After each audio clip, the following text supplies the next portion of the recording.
Welcome to the official podcast of FOR ETERNIA.com. We have the power. I'm your host, AJ, aka Voodoo Magic, aka Zor, and today's episode is titled, What a Way to Go. A title not only apropos because we are finally continuing our retrospective review series of the Netflix 2021 show, Masters of the Universe Revelation today. Specifically, Episode 5, The Forge at the Forest of Forever, where Roboto bittersweetly recites that line of dialogue.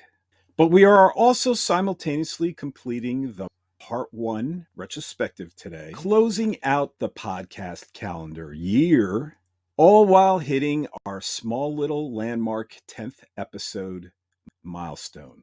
So indeed, what a way to go. And what a co-host to go with, because today, if you are a fan of toy photography, especially Masters of the Universe toy photography, you may already have visited, liked, and subscribed to the excellent work of the Emerald Knight on Instagram to see our favorite Motu figures snapped in a blend of spectacular poses, dynamic lighting, and special effects. And the man behind those wonderful shots is John, and we're happy to have him here. So welcome, John. Thanks for coming on. Thanks for having me. Thanks for inviting me. Happy to be here. Yeah, I'm extremely excited to talk a bit about your toy photography and the genesis of that. But first, with any great toy shot, I imagine you need to establish your background first. And so should we. So, specifically, your Motu background. So can you, John, share your personal gateway into the fandom, you know your personal origin story with Masters of the Universe and how you became a fan? Pretty much. I'm still I'm the same age as He-Man, basically. We were both born in 1982. We both turned 40 this year. So but really my intro was really my brother. He's 9 years older than me. And so he had the figures first. And I think it was like the first or second wave he had them. And then as I got, maybe 2, 3 years old in that kind of mid 80s, while the show was going on and while She-Ra came on the scene, I basically picked up those figures and ran with it through the rest of the 80s. I mean, those were like pretty much my baby toys. I mean, I don't remember a whole lot of Sesame Street or anything like that. I remember just seeing He-Man and just like going to it like, yes, I mean, this is, I need this. I need this in my life. And again, it was the same time as the Filmation cartoon, the power of the story coming out, and I just really just gravitated towards it. It's just something that stayed with me for a long time, and just so happy that now we have this revolution or this this rebirth of He-Man and everything that's coming out, whether it's Origins and Masterverse figures and just everything that's related to Motu, just finally, getting this second, really third life. If you when you count the 2000X version, now it's like another, genesis of that. Yeah, this one has really rekindled a lot of people's fandom. I remember when 2000X came out, and it really didn't have an impact like Revelation, this CG show did. I think it just hit the right time, and the original fan base, which is the largest fan base, vintage toys and the Filmation fans. And that's what Masters of the Universe. It's the shoulders the fandom stands on still. And I think it was just a perfect time. And so many people it's reignited their passions and inspired so much creativity as well. And new collectors. Some that haven't touched a Masters of the Universe action figure since the early 80s, the original experience. Now, you had to have a favorite character, right? A favorite vintage toy. Yeah, I mean, Triclops has always been. I always equate him to Boba Fett. He's the Boba Fett of Motu, I think, because at least for me, because it's like he's so cool looking. Like me and my brother, that was our favorites. But he didn't really I don't remember him too much from the Filmation cartoon. I don't remember him. It wasn't until 2000X where he really had that. He had the role of like being the tech guy.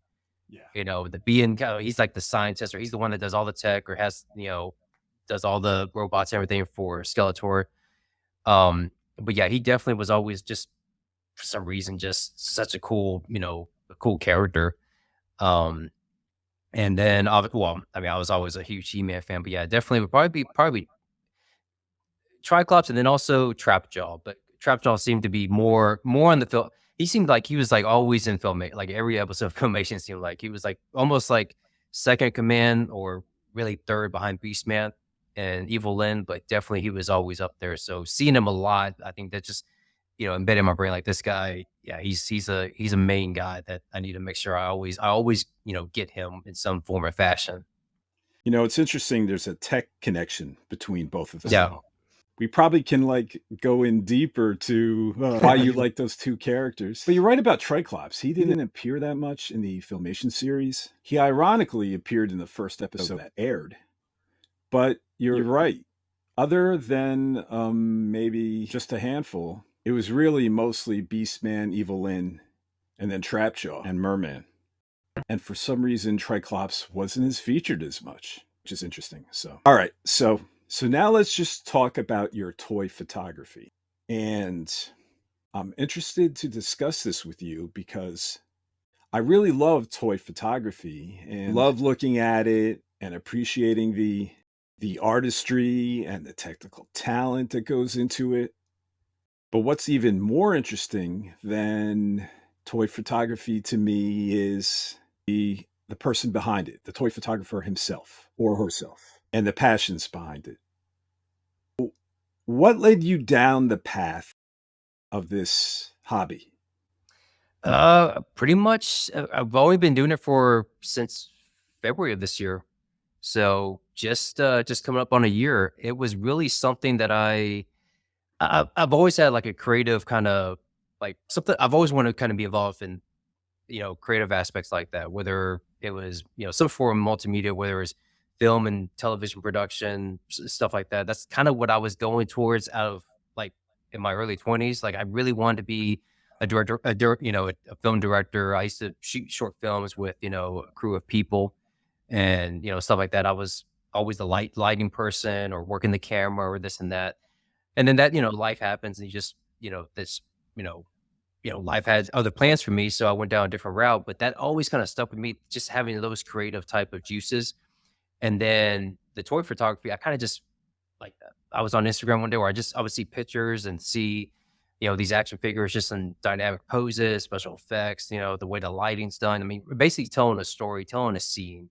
And it just harkens back to those times when I was a kid and having like these mini movies with my figures. Like I would do all kinds of crossovers or I would do all kinds of like just like I would have like poses and I would not take pictures, but just like if I wanted to, like in my mind, I'm thinking I'm creating a movie with these figures. Like I'd always have crossovers with He-Man and Lion-O from the Thundercats. Because I mean, I want to see that. I want to see that crossover, but yeah, I mean, it's not given to me, so I'm just gonna make it myself.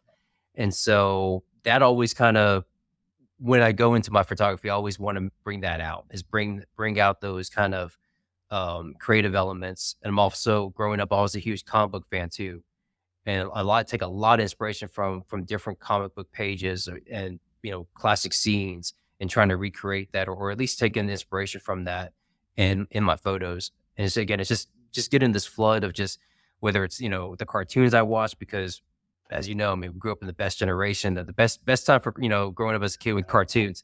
I mean, just you can name it, just every single kind of franchise that came out during the 80s, was amazing. You had a cartoon, you had an action figure line. And then comic books as well during that time were really great with the art and everything going with it. So I think a lot of that is what I take inspiration for when I do my photography. It's interesting. It always seems that the gateway into this fandom is a combination of a passion. It's always action figures and photography, or action figures and filmmaking. And it's somehow a merging of the two. It's interesting too. Did you ever feel like you were born at a different time? You were chasing filmmaking, and not to go too far off in a tangent. Something that I was always interested in too. Back when I was younger, filmmaking and filmmaking equipment was so expensive. And you didn't have computers, or not like computers you do today. And you didn't have editing bases at your fingertips, high definition handheld cameras where you receive phone calls. For me, I always wish that, I might have been born at a later time where I was able to utilize these tools. Because back then, if you were making movies, you would need an 8mm film camera or something. And film is expensive. It's not reusable. And then you'd get these camcorders, VHS camcorders, beta camcorders, which were really expensive, really clunky, not very good resolution.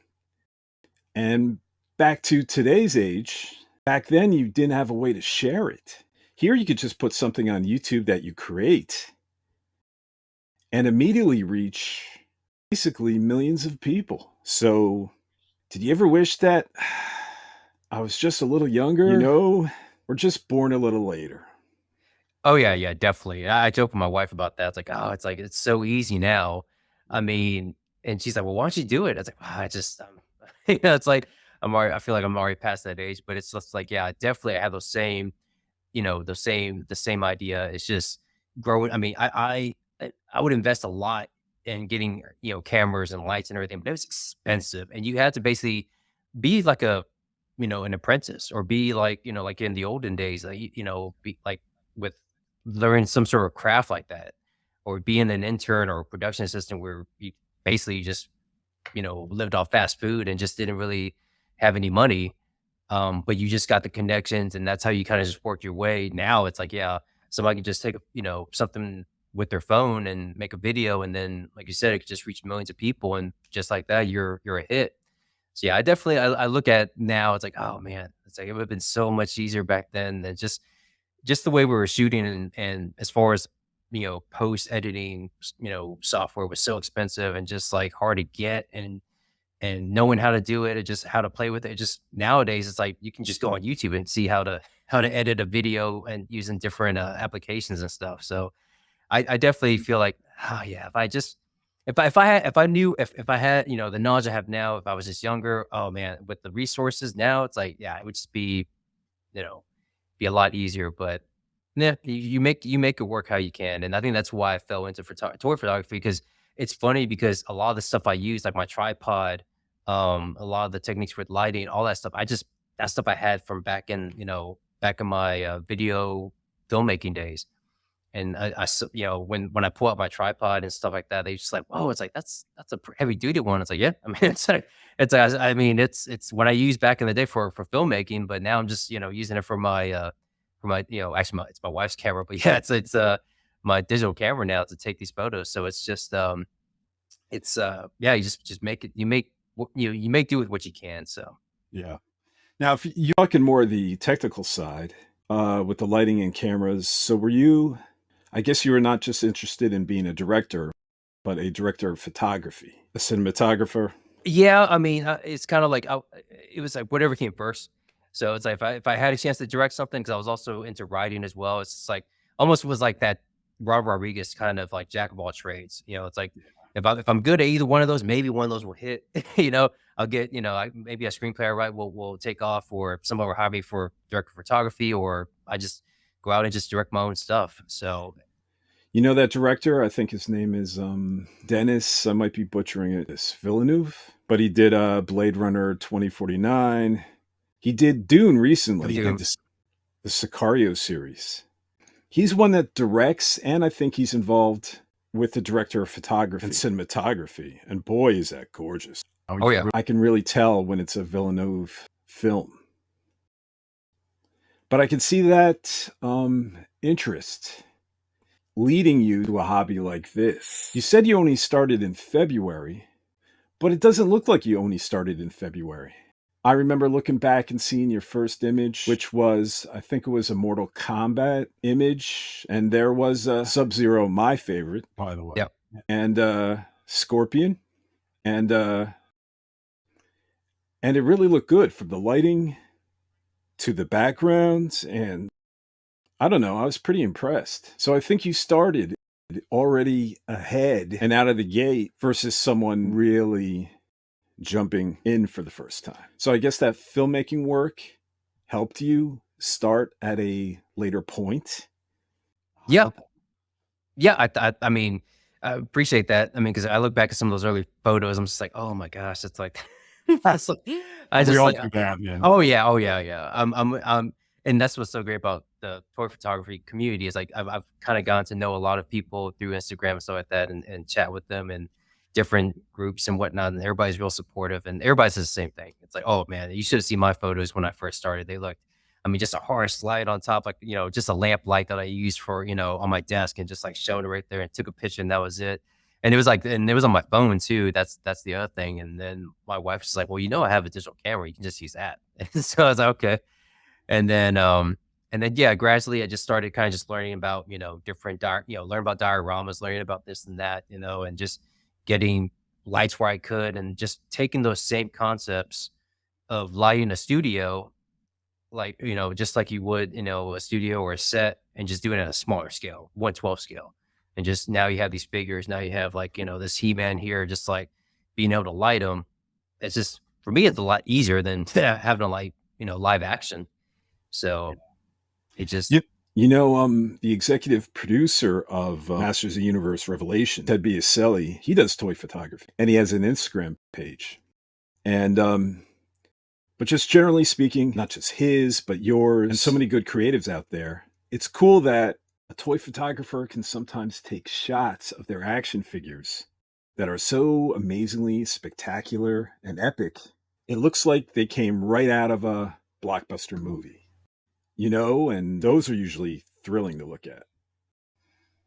appreciate that. Yeah. It's just, I mean, and sometimes it's just trial and error. That's why I tell anybody that tries to get into this hobby and they want to give up, or they're frustrated with it's, this or that. And I just tell them, just like, all you have to do is just keep, it's just trial and error. It's just, just keep shooting, change the light here, change your exposure here, do this, do that on your camera settings, whatever it is. And then eventually, you'll get the hang of it. And I know sometimes I'll get frustrated. I'll set up, I'll have an idea in mind, and I'll sit there, I'll get everything set up. And then after looking through the photos, I'm like, man, it's not clicking. It's not, none of this is flowing for me. And then I'll sit down, and this actually happened the other day. I'll sit down, I'll look over and kind of just cock my head a certain way. And I say, wait a minute, if I move that light here, if I move the camera here, that might be the angle. And then I'll do it, and then it comes out, and it's like, okay, that's it. I'm done. And then I'll take the shot and then just start doing some post editing with it. And then that's all she wrote. What I've always been curious about, and maybe or maybe you haven't experienced it yet, but is there a standard conduct of toy photography? And what I mean is, I see a lot of digital editing in toy photography. And how much is too much? Is there too much? Meaning, at least in your eyes, is this hobby, does it get to a point where a toy photo has been digitally altered with special effects, modified facial features and emotions, and perhaps digital backgrounds so much that it's no longer considered real toy photography? I don't really think so. I've had this discussion with other people as well, and it's just, some may, and some of them don't even do dark photography. They'll just criticize it and say that, oh, that's just too much Photoshop and this and that. But to me, that's a lot of times that's even really impressive, because Photoshop or any of these post editing tools, they're a beast. And to master those, it's achievement within itself. But I think, the way we all look at it is just an art. I don't think there's any way you really, it's hard to just criticize art. And if somebody wants to go in there and really digitize and really put a lot of post work on a picture, I'm not going to sit there and say, oh, that's just too much Photoshop or this and that. It's like, no, I'm just going to say, well, that's, you put a lot of effort into that, because I know what it takes to go into just working within those applications and how much hard work it is. And so, yeah, I'm not going to put somebody down for doing that. For me, I try and capture as much in camera as possible, but I know there's always going to be stuff like, with fire and this and that. I know there's a lot of people that do great photos with real special effects, with real fire, real smoke. But if you just not don't have those, if you don't have the capability of doing that, or you just, you're not in the spot to do that. Well, I mean, it's like, well, that's where, post editing and stuff like that is your friend. You just make it work for you. You do what you need to do to make sure you get the image that you want, because I get the sense it's similar to movies and how people say, well, CGI, it's too much CGI in movies, or, special effects have gone away from, like, before there was like actual blood squibs. Now there's blood CGI. It's like, I see that. But I mean, it's like there's a happy medium within there. It's always, you can't really have one without the other. It's kind of just, at this point, it's nice to just have, a combination of both. Yeah.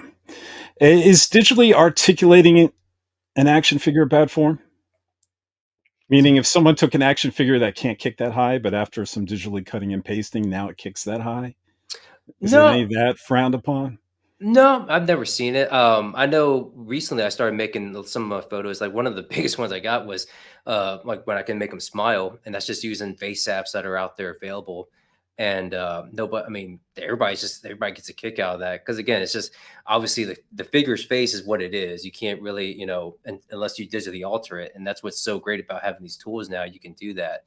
I think having a, somebody kicking high and stuff like that, or having, like, an arm, doing something. I don't see anything wrong with that. I mean, I know some people are able to get those shots with, like, using fishing wire and doing all kinds of different, ways. But I mean, if you just, can't get to that point, then, it's fine if you just want to, use the route of digitally, altering it. Right. This was the stuff I was always curious about, since I don't dabble in it at all. And there used to be actual controversies with regular photography. If Right. you would do photographs for National Geographic or something like that, certain photographers that have a more traditionalist view would be upset if you're manipulating the sky to make the sunset look that much more brilliant, or any sort of color saturation or anything like that. So I was just curious if that happened in the toy photography community as well. So do you have any, before we wrap up the toys, do you have any particular shots that you have taken that is your favorite, or one you could just call out? One is, I do have the one that's pinned of Skeletor on my Instagram page. The one of Skeletor and He-Man. That was for a challenge contest, and it got quite a few reviews, or views and likes and stuff. So it got some pretty notoriety. But overall, I mean, it's just hard to tell. It's just it's like more and more. It's like I'm thinking, like, oh, I think this next shot's going to be pretty nice, and then I'll start planning for it, or I'll kind of sketch it out, or kind of just work in my head how I want to do. It's just like today. I mean, I was watching the episode, and I'm thinking, like, oh man, I got to do a shot similar to how Hero was doing it, today with the two swords, and I kind of figure out how I need to light it and everything. So it's just, yeah, at this point, I think that's probably one of my favorites, is the first one I had pinned on my Instagram. But yeah, I think overall, I always want to continue to just get better and just kind of grow from that. So Gotcha. So now it's time we continue our retrospective series of the episodes of Masters of the Universe Revelation. Today being episode 5, The Forge at the Forest of Forever. Now, for anyone in the audience, if this is your first time listening, we will be doing this chronologically, similar to a sporting event broadcast from beginning to end. I will deliver the play-by-play, and then myself and John will stop me at points where we might want to add some commentary. And we must caveat, why we are big Motu fans, it's difficult to remember everything. So if we do by chance get something wrong, we apologize in advance. And please don't roast us in the comments. Unless you get everything right, John. But sometimes I make a mistake. Are you ready to begin, sir? Yep, ready. Okay. So the episode begins with the iconic bursting red lava rocks that we all just adore. And then the camera pulls out of the drawbridge of Castle Grayskull. And then the episode's title appears, The Forge at the Forest of Forever. And we hear the somber tune of Bear McCreary's masterful score. And the episode opens to a pair of hands, Adam's hands, in Preternia, chiseling out a rune in the shape of an O that Orko used to wear on his robe, immediately reminding us of the great sacrifice the little Trollan made to deliver his friends to safety. So Adam finishes, and kneeling beside the symbolic grave and speaking to a no longer with us Orko, Adam sadly says, "You were loyal." And Tila kneels beside him and lays Orko's scarf beside the tombstone and remarks, "You were kind." Then Lynn walks over, kneels, and places her helmet next to the tombstone, and delivered wonderfully by actress Lena Headey, softly says, "You were a fool." And to me, this was a masterfully crafted line and is so interesting because it has the most gut-wrenching impact. And it's not coming from Adam nor Tila, but it's coming from Lynn here. And it almost feels here that in the little time they spent together, Lynn and Orko shared, they really shared on a deeper level, more than Orko and his royal palace friends had ever shared. You know, there's this saying I've always loved, and I don't know who originated it, but the saying is, true friends don't stab you in the back, they stab you in the front, which basically means that true friends will tell you the unpleasant truths. You know, they'll be the ones that are honest with you where other friends will spare your feelings. And I know that might be controversial to say in the context of Orko's relationship with Adam and Tila versus Lynn. And I do believe that Orko and Adam and Tila were true friends. But it just feels in regards to Orko and Lynn that their kinship with magic and their childhood trauma made possible a different connection here that Orko with Tila or Adam perhaps could never make. And the result, to me at least, is a line and a moment that just is wonderfully humanly complex to ponder. Go ahead. Well, I was gonna say, did you, when you saw this at the beginning, did you really think that Orko was gone, or did you have? I mean, were you wondering if he's gonna come back? Oh, I never thought he would be gone for good. You know, as this was Masters of the Universe, and there's magic. You know, and I always thought Orko would return at some point. Maybe not in this part one, but maybe in Yeah. part two. But I wasn't certain for sure. What did you think? Yeah, I mean, I was like, he's got to come back. I mean, there's just no way.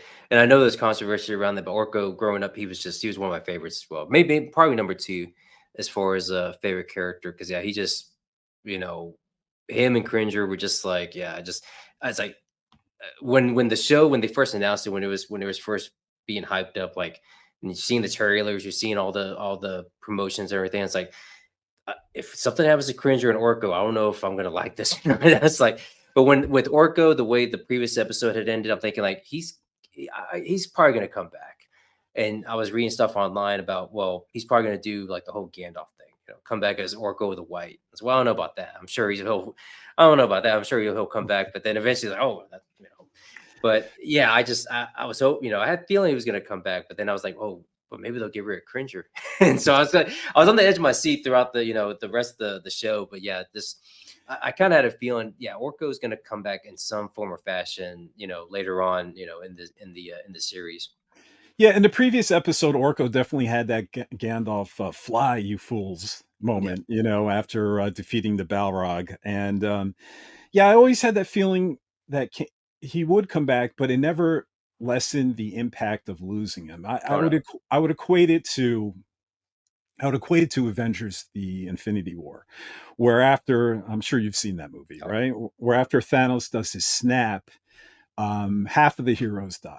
And Yeah. there's another movie coming, and all these stars, including Spider-Man, because he had another solo movie coming out, that they weren't going to be dead for good. But it was done in such a way that even though the back of your mind said that a lot of these heroes would be coming back to life, it wasn't less impactful. And I think it was a credit to the series makers here, because when Orko died in the previous episode, boy, did it hit home, Oh yeah. and it's still hitting home here. And I think at least to me, Tila's, Evelyn, or just Lynn's, basically, words makes it hit home the most. So, and one more thing about "You Were a Fool" line, I want to. Well, I'd be remiss not to mention that the writer of this episode, Erica Carusco, revealed that this line was not actually written by him, but rather fellow writer Tim Sheridan. So great job, Tim. So Adam lifts his head and looks out to the forest and asks seemingly towards no one, "Can you give him a little piece of home?" Then suddenly, out of the forest comes this swirling, magical, small gust of wind that envelops the ground where Orko's tombstone sits, sprouting comforts from home, right? Fauna from Orko's homeworld Trala. And then the magical breeze dissipates, and Tila asks Adam, "Preternia can do that?" And Adam smiles and replies, "The forest is a friend." And then Adam looks up to the trees once more and says, "Thanks, Moss Man," revealing that, kind of like what you're saying about Orko, that Moss Man actually lives, and now he embodies the Preternian force now. And it's a great moment for anyone who actually thought Moss Man might be gone for good after he's burned to a crisp by Skeletor. So Tila and Lynn leave the gravesite, but Adam remains. And Beastman asks Roboto, how long is Adam going to stay there like that? To stay and mourn, basically, which is interesting because it seems like Beastman is unable to feel empathy towards someone mourning. So I was thinking maybe it's uncommon in his culture to mourn, but Roboto does his best to explain to Beastman that Adam received some difficult data and it will take some time to process emotionally, one would imagine. And stressing to the audience again, which will be important later, that Roboto can't feel emotions yet. Underline yet. So I do go find ahead. it interesting with Beastman though, because it's like it seems like he had, if something were to happen to Lynn, like in the previous episode or even in the future, it's like he does have some connection, he does have a strong link to her, and some sort of either protectiveness, however that is. I don't know if it's either a significant other or a sibling, but he does have some sort of like, I need to, this is somebody that I care for and I want to protect. I mean, because he was just going absolutely just crazy when they got separated in the netherworld, and it's just, that I remember seeing that and just like, you know, yeah, it's like that's an evil thing. Yeah, that's what the bad guys would say because they have no empathy, they have no, no love for one another. So yeah, but then I'm thinking like, well, he has shown that he does have compassion, but it's just for Lynn. But he has shown where those cracks are breaking, where he does care for at least one person. Yeah. Yeah. I had speculated, and it's just total speculation, that he seems to gravitate to the nearest, strongest female. And when in the previous episode during Saturnia, when Evelyn and Beastman were separated, it's next thing he was listening to Andra. Yeah. And pretty much taking her orders. And, I speculated that we've seen those. I think the Beast Woman for the first time in that Master First figure packaging, and on the back of the packaging, and I just have this idea in my head that the females in Beastman culture are the leaders and the ones that the males follow. The queens, Right. and I don't know. So I just got this impression, but you're right. I do think if he's going to mourn for anyone, it's going to be for his queen. Evil Lynn. So I would agree. But here he doesn't seem to relate. So who knows? So So suddenly, Lynn starts hearing whispering voices coming from her wand, saying to save magic, save Eternia. The sword of power must be reforged. There's still time. The ember will save the universe. And in response to these otherworldly voices Lynn hears, she tells her fellowship party that they'll need to get home now. And Adam walks over and says, if you want the sword, it's yours, and reveals he's wearing the other half of the power sword. And Adam hands it to Tila and says, you can ask the mighty hero himself to help you reforge it. And to this saying, Andra fangirls out and responds, whoa, heroes up here too. And Adam replies to Andra, yeah, for all eternity, just like you now. And Adam explains that the door of Preternia only opens in one direction. And they should think of Preternia as a walled garden. And they were only able to enter because Subternia shares one of those walls. So they're trapped there in heaven. But Adam thinks he has an idea how to get them out. And he says he will need Tila's help. So Tila hands the half of the power sword to Roboto and tells him to reforge the sword. And Roboto says, as you wish, sister. And as Tila and Adam go walk off together alone, Andres says to Tila, good luck, T, which kind of at least stresses to me, the romantic feelings that Tila has for Adam, with which both her and Andra seemingly must have shared, private conversations about. Yeah. Yeah. So we see this great shot of Preternia in the sunset with the three towers and the monorail. And it looks like in the sky that there are three turbodactyls flying off in the sky, which is a nod to the old Preternia vintage toys where pterodactyl dinosaurs had jetpacks. And I think Hero was the one that rides these things. So that was pretty cool to see. Yeah. And I, I think we had talked about this on Instagram, but yeah, I seeing the big wide shot of Preternia, I'm thinking like, oh man, I wish I had gotten the crowdfunder Eternia. It looks so awesome. I just like, man, I was just kicking myself, but yeah, that was a great shot.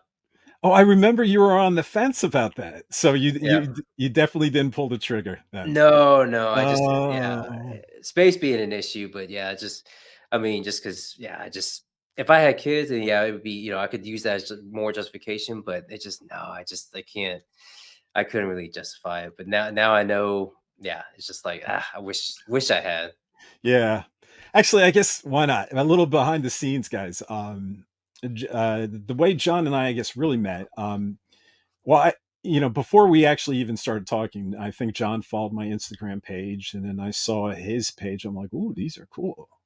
He does toy photography, so I followed him back, and then so I knew the name, the Emerald Knight, and then when I was watching the crowdfunding video that Mattel put out for the Eternia vintage playset, or the remake of the playset, someone had asked a question regarding how does Masterverse figures size with the new Eternia set, and it said the Emerald Knight. I'm like, I know that guy. I know that guy on Instagram. And then so I reached out to him and I'm like, was that you? And he's like, yeah, that was me. And and we've been chatting off and on ever since. So I feel bad you didn't pull the trigger, because I had a feeling there were going to be a lot of people regretting that, especially once it's out, Yeah.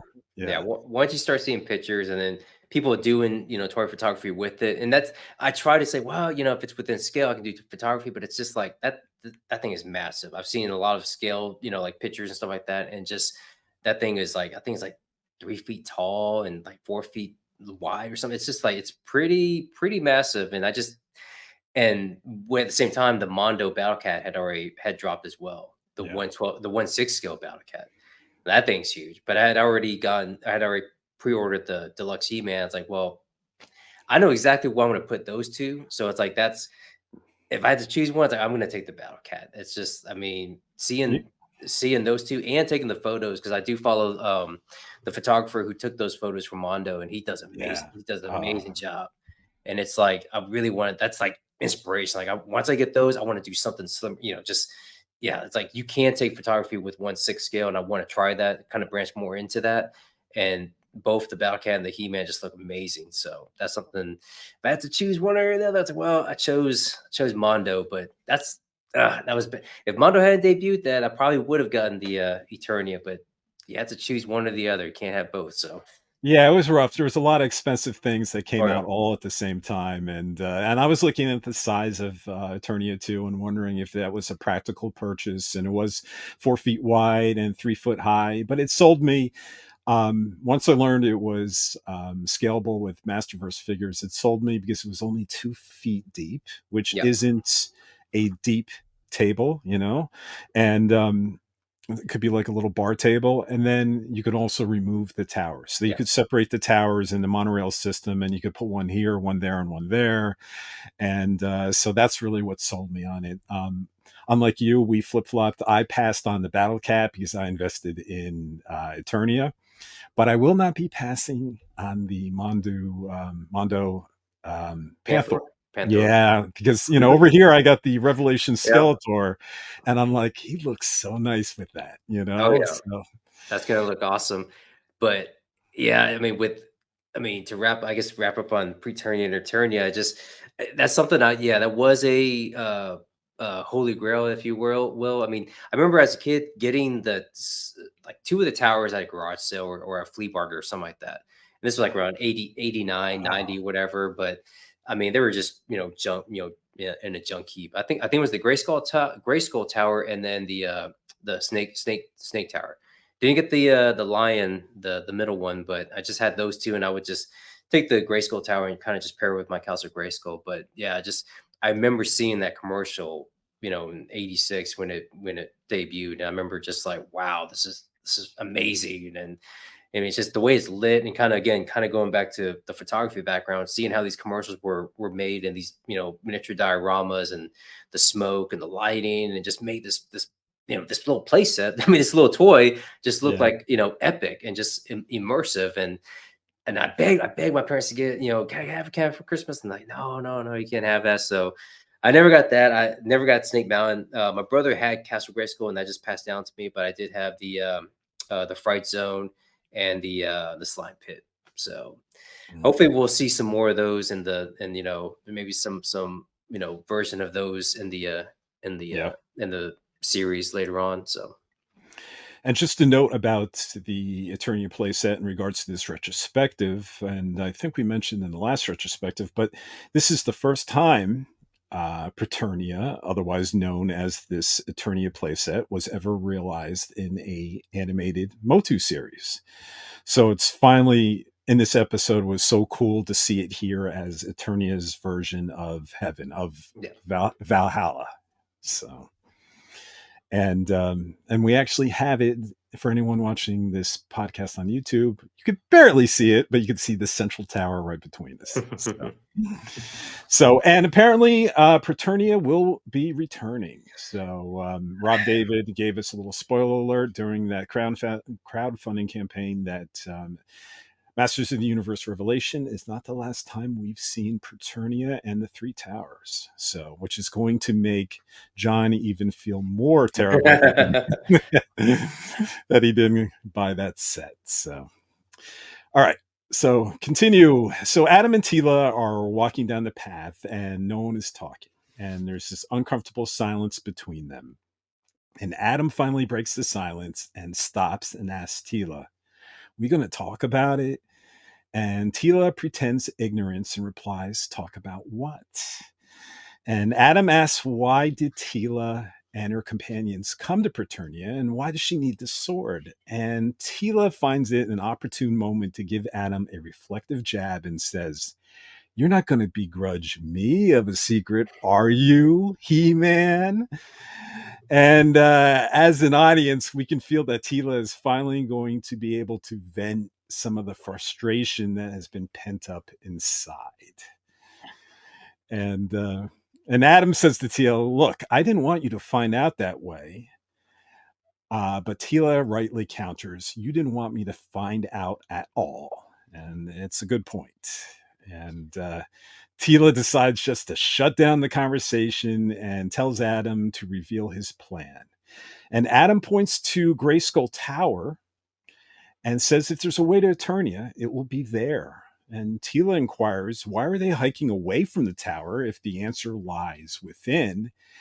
And Adam explains that they have to go see the big guy himself, the mythical man from the poems, King Grayskull.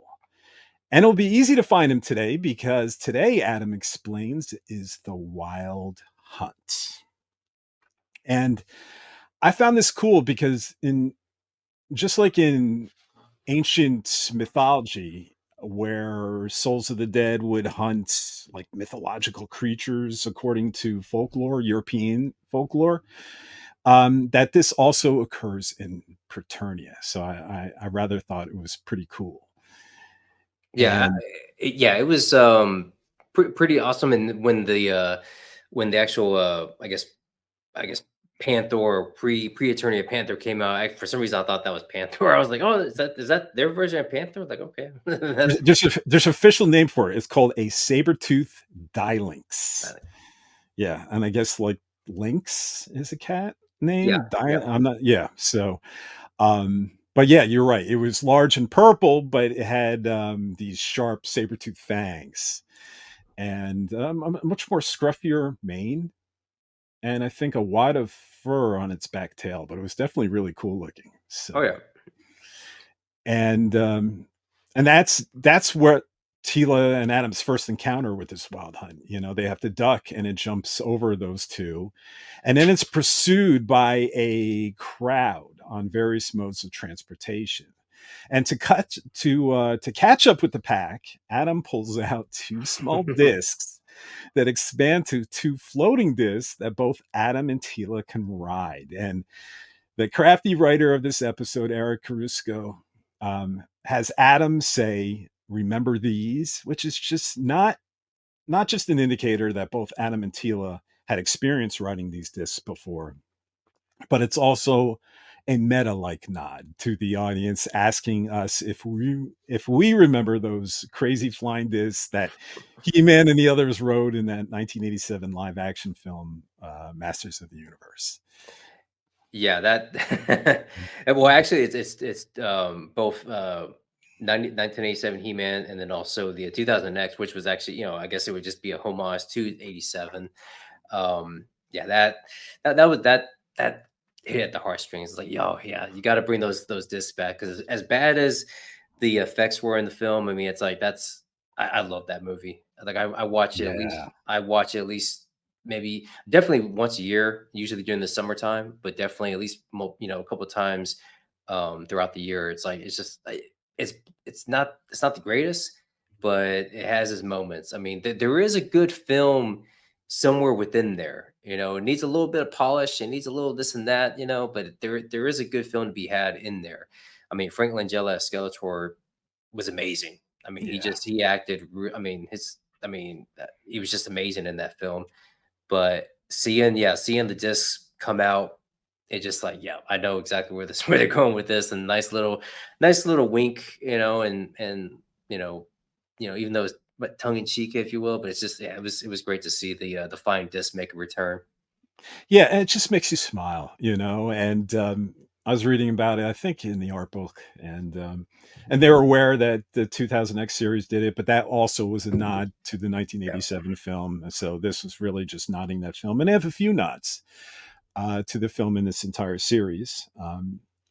But you're right. I think now, even though, at the time, for a lot of fans, the original 1987 Masters of the Universe film might have angered us because there's no Cringer, no Battle Cat, no Prince Adam, no transformation, and so much of the movie took place on Earth, with Courtney Cox. No offense to Courtney Cox, but we wanted to be on Eternia, and but since then, it's just we consider it a different interpretation, and Yep. it warms so many of our hearts. Not every Motu fan ended up appreciating that film, but so many of us did. And that reception and that appreciation is evident by Dolph Lundgren being who played He-Man in that film, being invited to all these 40th anniversaries and the crowd just going wild, you know? Yep. And he's our He-Man until we one day get a live action film. And you know what? I'll believe that when I'm sitting in the theater and the title appears and the credits appear, but or in front of Netflix if that ever happens. But he's our He-Man. Yeah. And it's great. Yeah, that was probably my first theater going experience, and I remember being so excited for that film. And I was probably like 6 or 7 years old, but that was just I remember just I could not wait to get to the theater and watch that. And I remember at the beginning, it came on, and I was excited. And there were points of it where I was kind of like, well, I don't see Orko, but there's this guy Grodor, so I guess he's supposed to be like Orko. And there's not Triclops, but this guy Blade, he has one eye, so maybe he's supposed to be Triclops. It's like, I mean, you make you know, modifications, or you just, you know, you just go with the flow. Even the Earth stuff, I'm thinking like, okay, well, to me, my brain's thinking already, like, even at that young of an age, they have to make, you know, adjustments based on, you know, money. Like I know they're doing this, they're at this, you know, fast food chicken place because they just can't afford to be, you know, in that Eternia castle or whatever, or the castle. Oh, you were a smart kid. If you're born in 82, you're making those assessments at age 5. Please. Yeah. I mean, I was, yeah, I kind of already knew something wasn't, you know, it wasn't all like, you know, something's not on the up and up here, but it's like I just went with them. Because again, at that point, you're just like, you know, everything, you know, I have no concept really of what really is too cheap or what's really, you know, high-end quality work. I mean, you go back and watch the Terminator. I mean, some of the stuff there is just like that puppet head just looks, you know, so out of whack and just so fake. It's just like, oh, you know, I just enjoyed it. And again, there are things there where, you know, if you just need to fix the little things here and there, I think it would have turned out even better. And then knowing the history behind it and seeing a lot of the documentaries on Motu, that Power of the Grayskull documentary that came out a couple years ago, and seeing the fact that they really did provide, you know, they didn't just like gloss over it going, oh, this movie was terrible, you know, this and that. No, they showed like the concept where, I mean, there was genuine creative people behind the film that really wanted to make it work. It's just, you know, Golden Globus, Canon, they just say, hey, you know, it's like we were going to give you 35 million, but we had to take 17 of it and give it to the Superman Quest for Peace, because they, you know, it's like, well, we said, you know, we were going to, and the story behind that was, you know, not to go on too much of a tangent, but you know, they were both promised $35 million for both those films, but then, you know, finances were out of whack for Canon, so they basically had to take, you know, split it, and you get 35 million, but we're going to split it between He-Man and Superman and go make the movie. And it's like, we can't make it for that much money, but yeah, it is what it is. It is what it is, and the script had problems too. And but you know, before we move on, real quick, one of subscribers to foreternia.com Twitter, or was it Instagram? I don't know. Someone mentioned a cool idea that I was like, wow, that would have been something. Bringing Frank Langella back as Skeletor in Masters of the Universe Revelation. Now, I love Mark Hamill, and I love him in this role, but for a second, I was like, whoa, imagine if they did that, you know, because someone said, I wish they brought back Frank Langella, and I was like, ooh, that would have been something, because he, you know, he just chews the scenery with his delivery, you know, but so does Mark. But yeah, I mean, and it could have been doable. I mean, does that have to be, you know, it's just basically, you know, lending his voice. But I guess some, you know, as actors, whether they're, you know, live action or voice actors, you know, that kind of just maybe it's just too hard in the vocal cords. Because I mean, we got Alan Oppenheimer on, but you know, his I don't know how much of his voice for Mossman was actually just his age. I mean, he's got to be, you know. He's 91 or 92, but no, I think all of Mossman was his voice, and he's great, and he's in tip-top shape. He's like a Betty White, you know. That's good. And she died at 99, and he's still doing Comic-Cons. He was at some Comic-Cons this year, so I believe that was totally Mossman, but he can't really replicate that Skeletor voice anymore. But Frank Langella is a lot younger.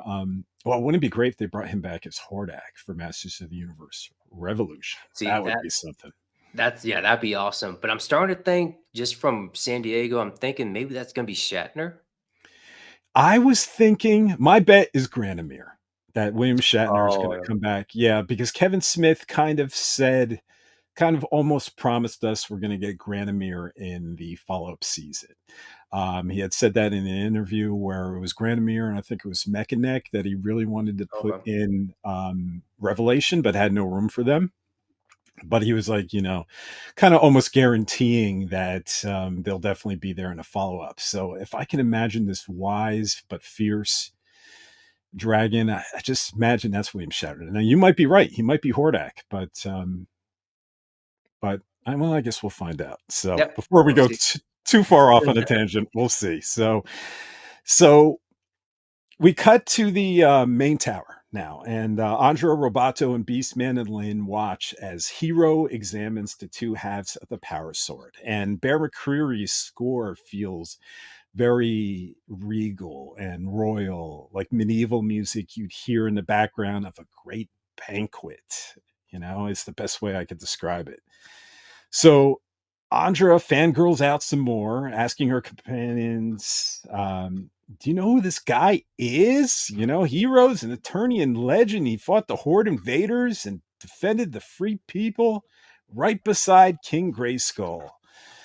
And Hero comically, at least to me, bangs the swords together like it's going to do anything to merge the two halves.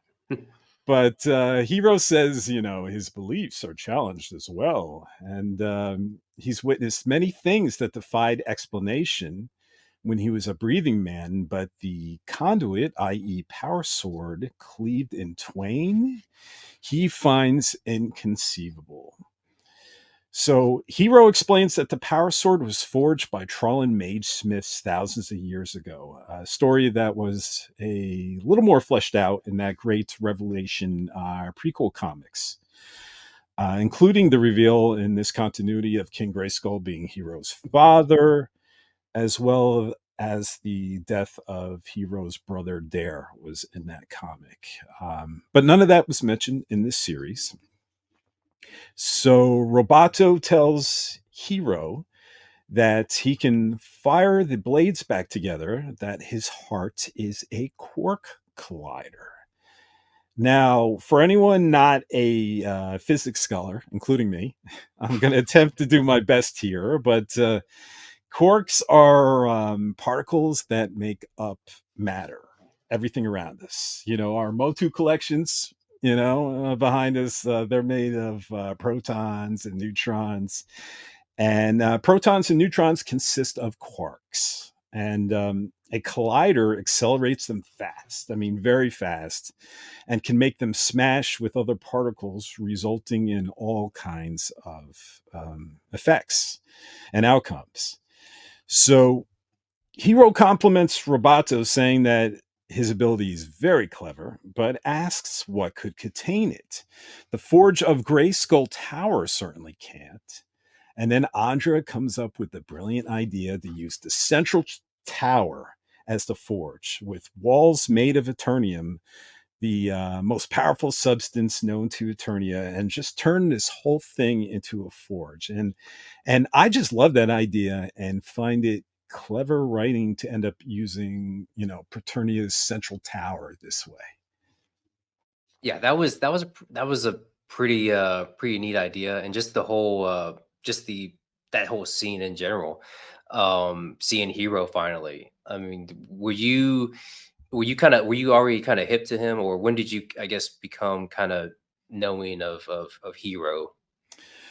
I was hip to him back with the old Motu history that he was supposed to replace He-Man. But Filmation continuity was always my love. Everyone, like, some people love their mini comics, some people love their, the later DC comics run, the Eternia War. Some people love 2000X, but Filmation was my continuity. It was Skeletor being a demon from another dimension versus, Keldor, and then She-Ra after that. So that was mine. So in my in my continuity that I love, Hero was never introduced, but I was familiar with him, and I was familiar with the other Preternian heroes as well. But these are the ones that I have adopted now into my lore. You know, the one that I appreciate, and that's the great thing about Motu is there's just so much Yep. that you can pick from that you could even sort of do something like what classics did, the toys, where they combine, like, you know, lots of different lores, you know, into one general one. So were you familiar with Hero at all? Well, yeah, before like I already knew of him. Probably it might have been when I kind of was my collecting in my teenage years more was like around just instead of playing with figures, I was now like I want to, you know, these things have they're worth money. And you know, I kind of started Yeah. doing some me and my dad, we would always go to the toy shows and just start collecting just to like, you know, as an investment. But I remember getting like the Toy Fair magazines, Wizard, and they would always have those sections in there where they would talk about like lost treasures or the figures that were never made. And they you know, whether it's, you know, different franchises for like the Kenner alien figures that never saw the light of day because of, you know, it being R-rated.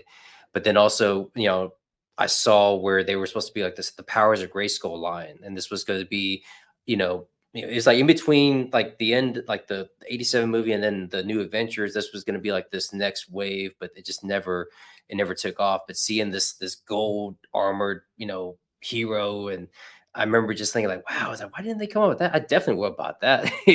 I mean, I think that would have been a lot better than, you know, New Adventures. I mean, no offense to New Adventures. I mean, there is a, you know, I do have a special place for that, but definitely I wish they had, you know, kind of went forward with that Powers of Grayskull line. But to what you said about classics and even like, you know, Super 7, these other companies where you can just like take these mythologies and just tweak them a little bit, or, you know, or just reimagining them and just put them in there. Now you have, you know, Hero, and whether it's, you know, like a classics version, like, or even a vintage, you know, vintage with little to no articulation, or classics, or even now with the Masterverse having, you know, a version of Hero to, you know, to have. Yeah. You know, what I also caught in you just explaining this is that your father was into action figures as well. Well, as far as collecting, he's always. I think it's where I get the collecting as a, you know, from. I mean, whether it's for him it was baseball cards or just he's a collector by, you know, just by trade, I guess you could say, or by heart. That's just like his quirk. And so once we went to you know, I started getting into comic books. That was around the time of the you know, these great, you know, like Death of Superman and you know, the Nightfall series. And I was really into comic books, and we would go to these comic book stores. Also had selling these vintage Star Wars figures and vintage Motu figures. And they're like, my dad's like, whoa, these, you had these when you were a kid. And they were like, they're worth money now.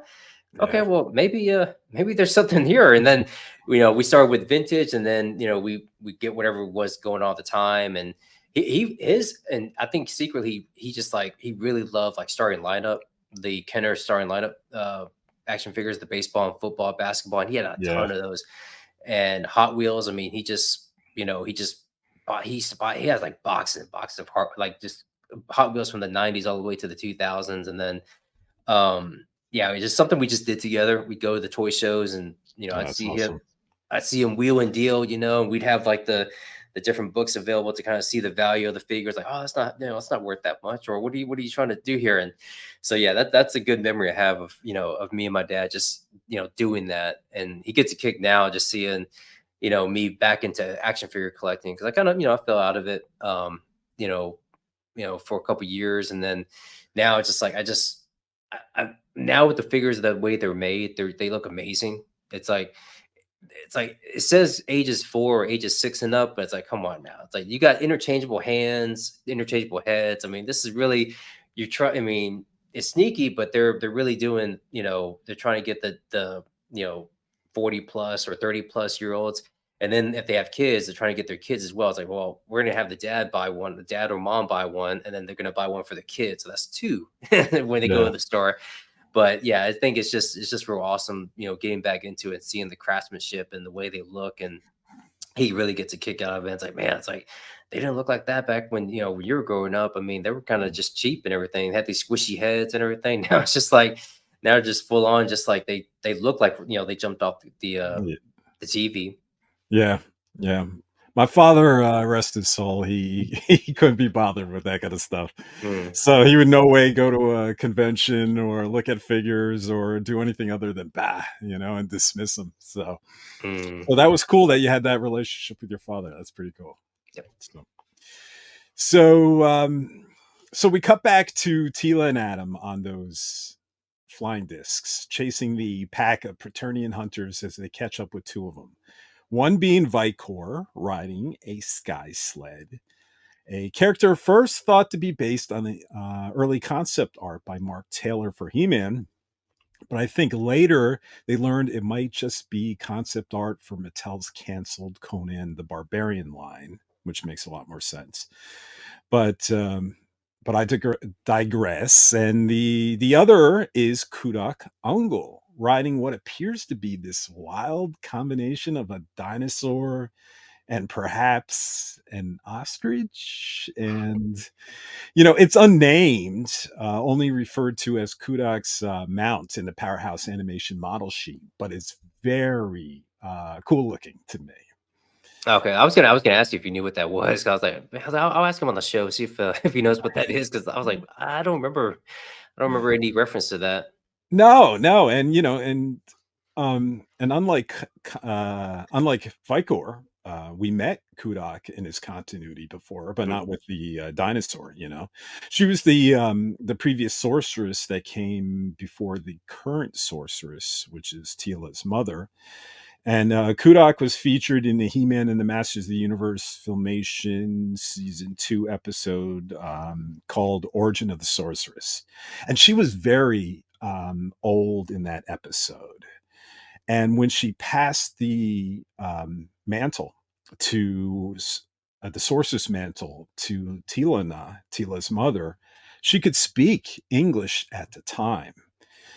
But fast forward to Preternia and the events of Revelation, while Kudak appears to understand English, she doesn't really speak it, except for when she says goodbye to Flea Man, at the end. But she really only speaks in her native tongue called Kudukesh, which, according to the published art book of Masters of the Universe Revelation, is a language that Kudak Ungol created once that she used to unite the fractured peoples of Eternia. And I'm not quite sure what that means.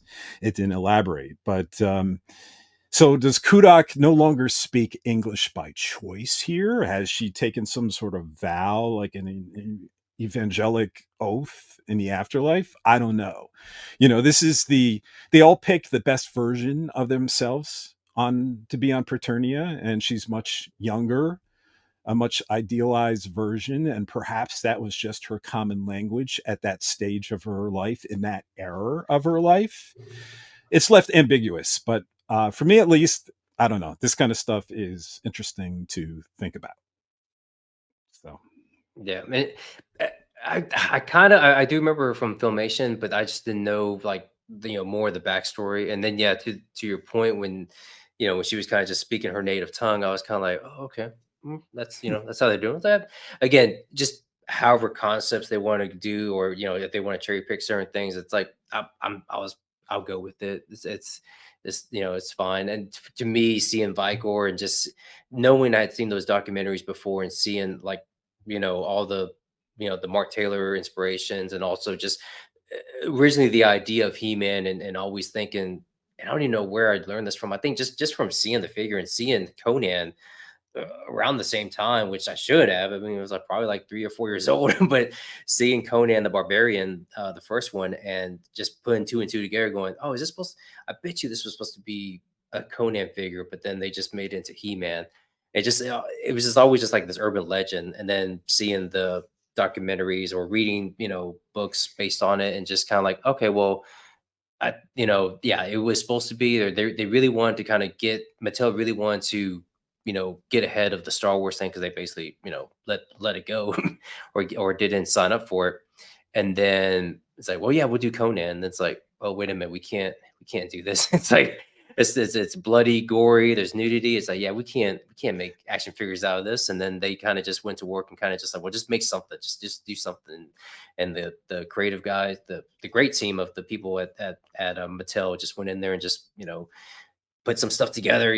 They made Tank Man, they made Rocket Man, and they came up with He-Man, and that was I think it was Bullet Man, maybe. Bullet Man. Yeah, Bullet Man. Yeah, yeah. the Boba Fett looking guy. So Yeah, with the Conan line, the Mattel definitely did the deal, and they sided the dotted line. But I think it was when they finally got to see footage or a screening of the 1982 Conan the Barbarian film, like an early screening or early compiled footage without the music and so forth. And yeah, that's when they learned there was all this gore and all this nudity. There was an orgy scene, and they're like, we can't do this for kids. And the sequel, Conan the Destroyer, is rated PG, and that's a lot more it has its gore and issues, but it's a lot more family friendly. But this first one was very serious. And to go back to your appreciation of cinematography, by the way, that first movie directed by John Milius, who wrote Apocalypse Now, he wrote Dirty Harry, he wrote a scene in Jaws that everyone remembers. Shaw's like speech about being the Indianapolis. Yeah, yes. He actually wrote that for Steven Spielberg over one night. So it's such an incredible movie, and the cinematography, the score, and everything. But yeah, it wasn't great for kids. So I think I remember Mattel went ahead and paid them something like $500,000 restitution for not coming through on the deal.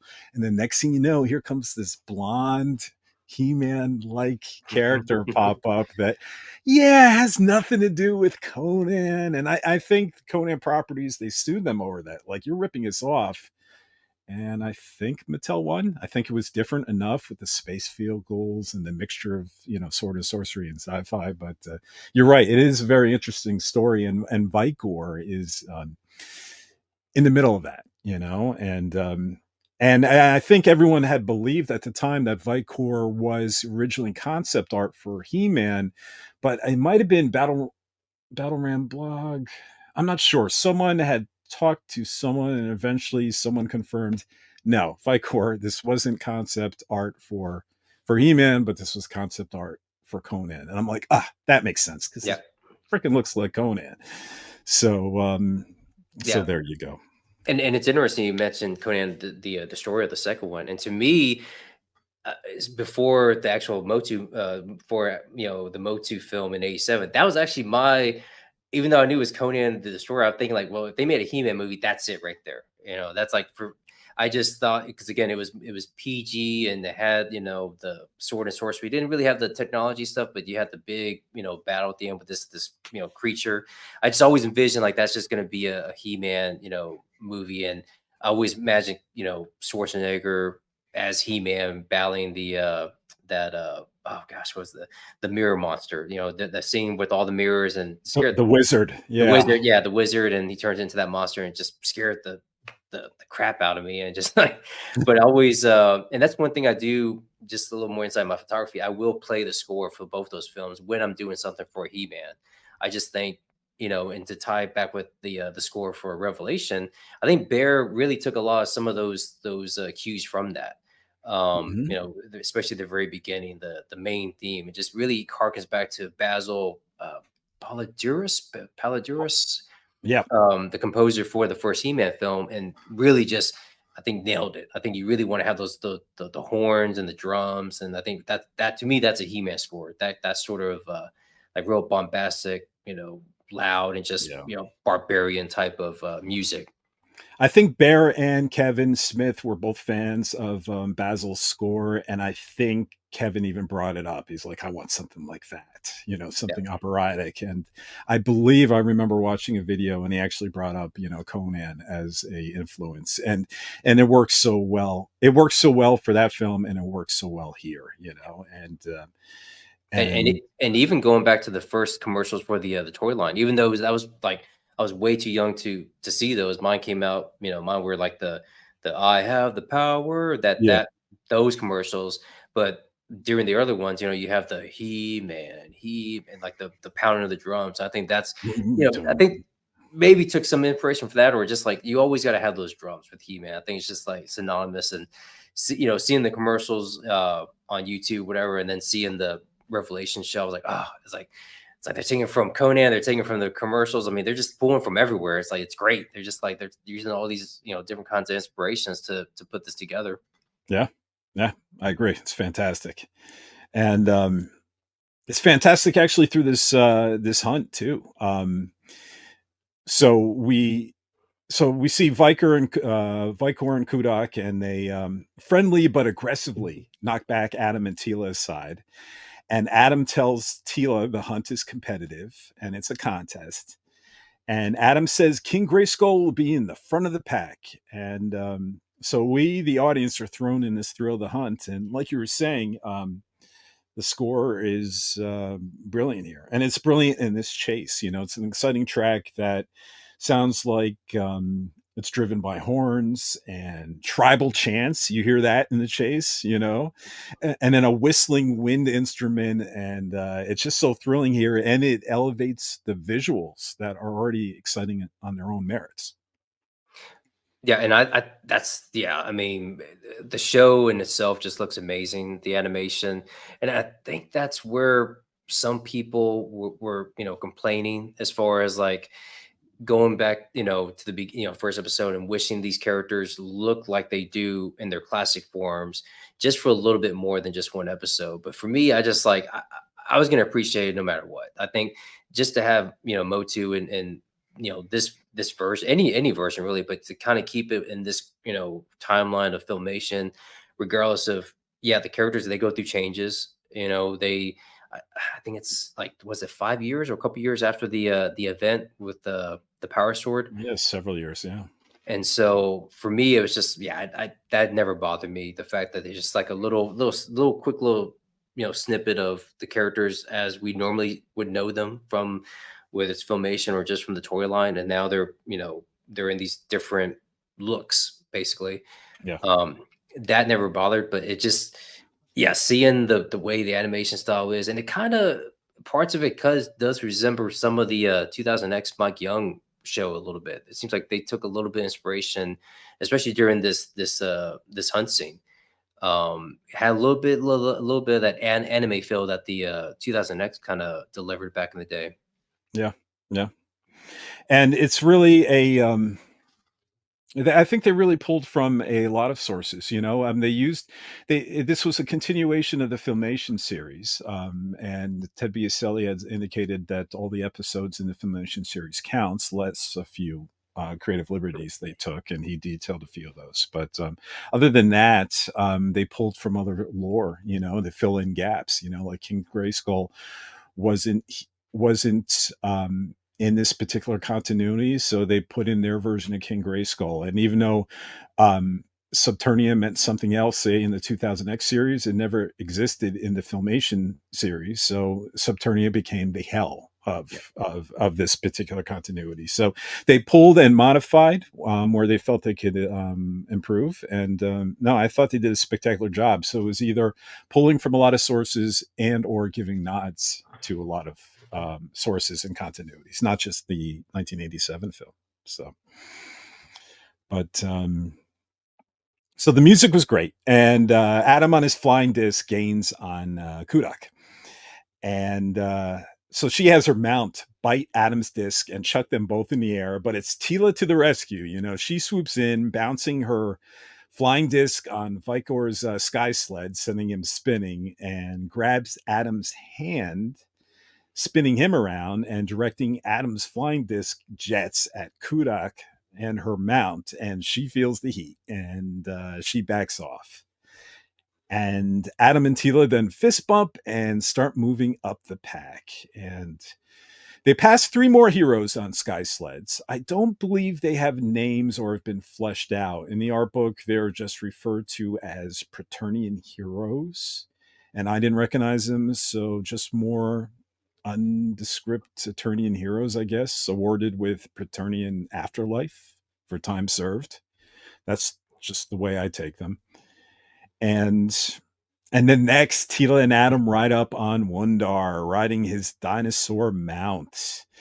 A character that is an homage to the odd repainted figure of He-Man that appeared way back in 1981. That was a promotional figure that you could get through the mail that was believed, I think, at least at the time, to be tied to the bread brand Wonder Bread here in the U.S., hence the name Wundar. Now, was that so? I've read different things on the whole Wundar story. One saying like just that it was a promotional item, and for that you could get through Wonder Bread, and when you got it, it was a brown haired He-Man. But now and then I've also read things. It's almost like the rocket shooting Boba Fett. It's like these urban legends, like, oh yeah, I had that, and I was disappointed that it was this brown haired He-Man. It wasn't blonde, and some people have said like, no, it never made to production, and never saw the light of day. It was just we didn't even have a Wonder Bread ad or anything like that. So I've always read different things, and I don't think I've ever at least I've never seen any kind of like confirmation one way or the other. Yes, there was a promotion out there. Wonder does exist in some fashion back in the 80s, or no, that was never a thing. I believe there was a lot of investigation done by different fans, and I think they were able to unlink it with Wonder Bread per se. And it was some sort of mail-in, like if you bought 3 figures, you could mail in and get this now Wundar figure, but I'm not sure. I'm just taking the word of people on the internet. But it's become such a urban legend now. Yep. That and what's great is they take this stuff. You think like the Incredible Hulk. If you know his history, the first comic ever created for the Incredible Hulk, the Hulk's color was gray, and that was supposed to be his color, but the printing press kept. Every page, the Hulk looked inconsistent, different shades of gray, and the printers at that time really couldn't handle that color. So by issue 2, Stan Lee had Hulk's color changed to green. But what they marvelously did later is implement the gray Hulk into the lore. Yep. And even though it was a printing error, it's become now established canon for a particular transformation of Bruce Banner. And here they, Mattel or the people behind this, Rob David, or I'm not sure when Wundar was first introduced, but maybe in the classics. I'm not sure, but either. You think so? From what I've read, I think he was, and then now Origins is doing their own small scale Wundar.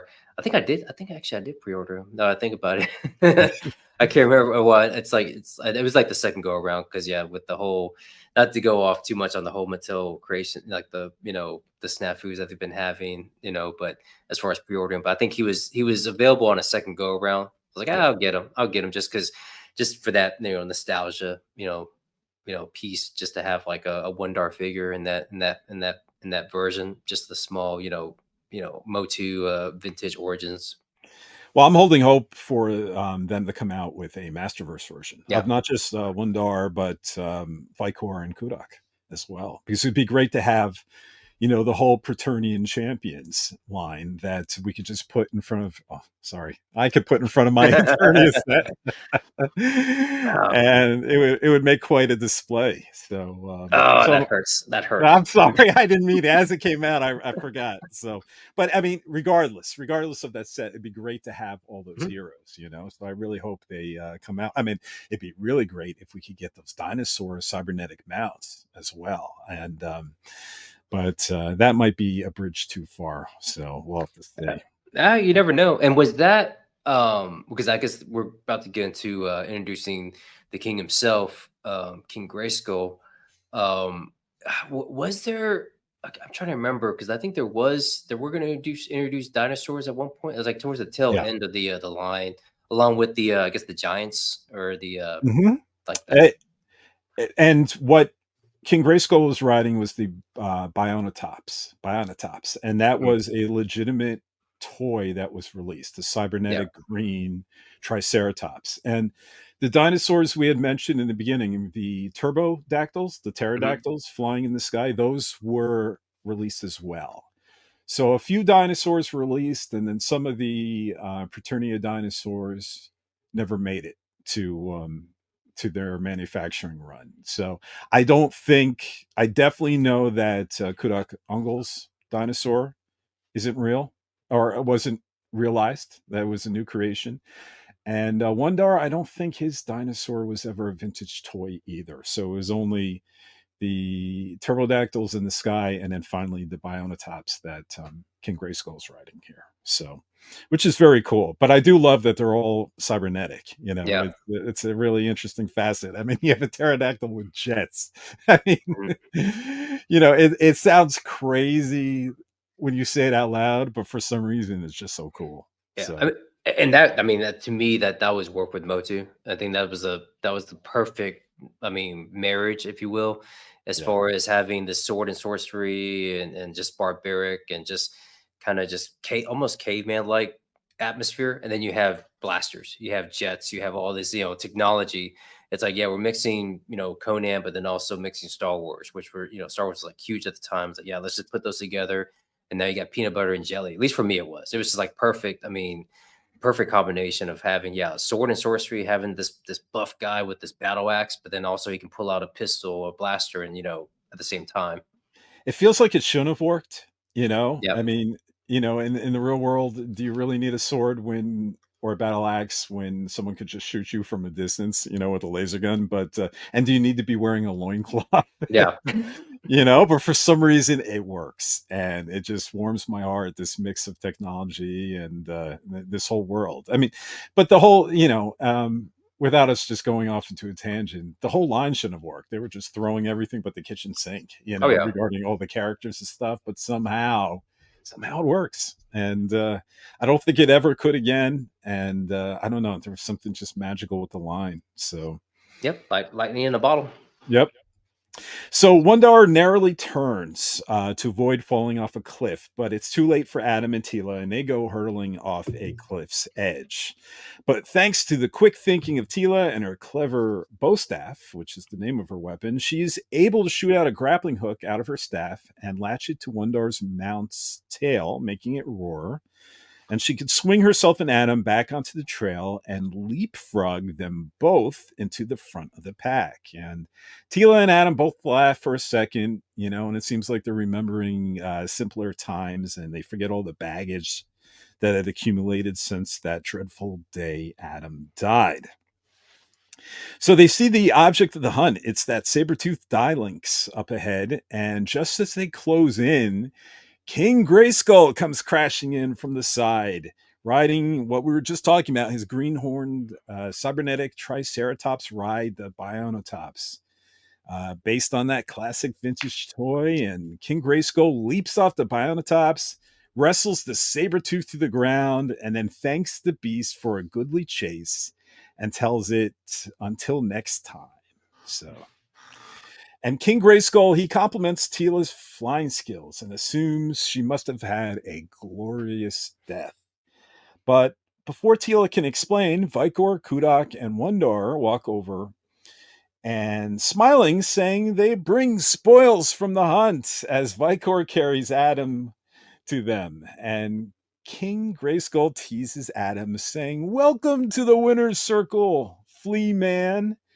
And then Wondar explains the obvious to Tila, that they call Adam that because he's small, like a flea. Then King Grayskull says something here very thought-provoking to us, the audience. He tells Tila that they choose their forms here in Preternia, and no great champion has ever chose their lesser self until Adam. And I have to wonder here, that is this really Adam's lesser self? I mean, sure, to these muscle-bound heroes, Adam is weak, but perhaps none of them realize, or none of them can realize, that Adam did in fact choose his greater self here. That Adam sees this version of himself as his best self. To dramatically simplify it, to reduce it to its simplest explanation, Adam knows that the biggest muscle he has is his heart. As Man-at-Arms remarks in a later episode, Adam only calls on the power when someone else needs it.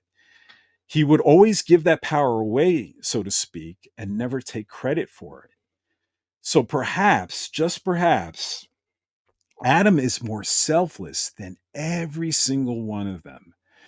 A selflessness that will even give up the reward of an afterlife itself, something the other champions, even King Grayskull, would never do. And Adam knows that's true strength and that this is his greater self. At least the way I see it. Yeah, that's powerful stuff. Very, very powerful.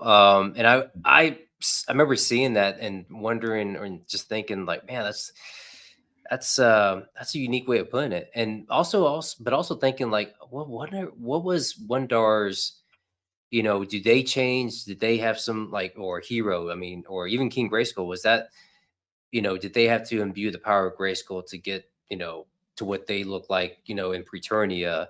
Or is that just how they, naturally are? Because like King Grayskull in the 2000X version, they basically took that model and put it in a Revelation, just made a few tweaks there. But yeah, I think he was just naturally, buff and like huge and, and all that, and didn't really have to do any kind of, summon the power to transform to look that way.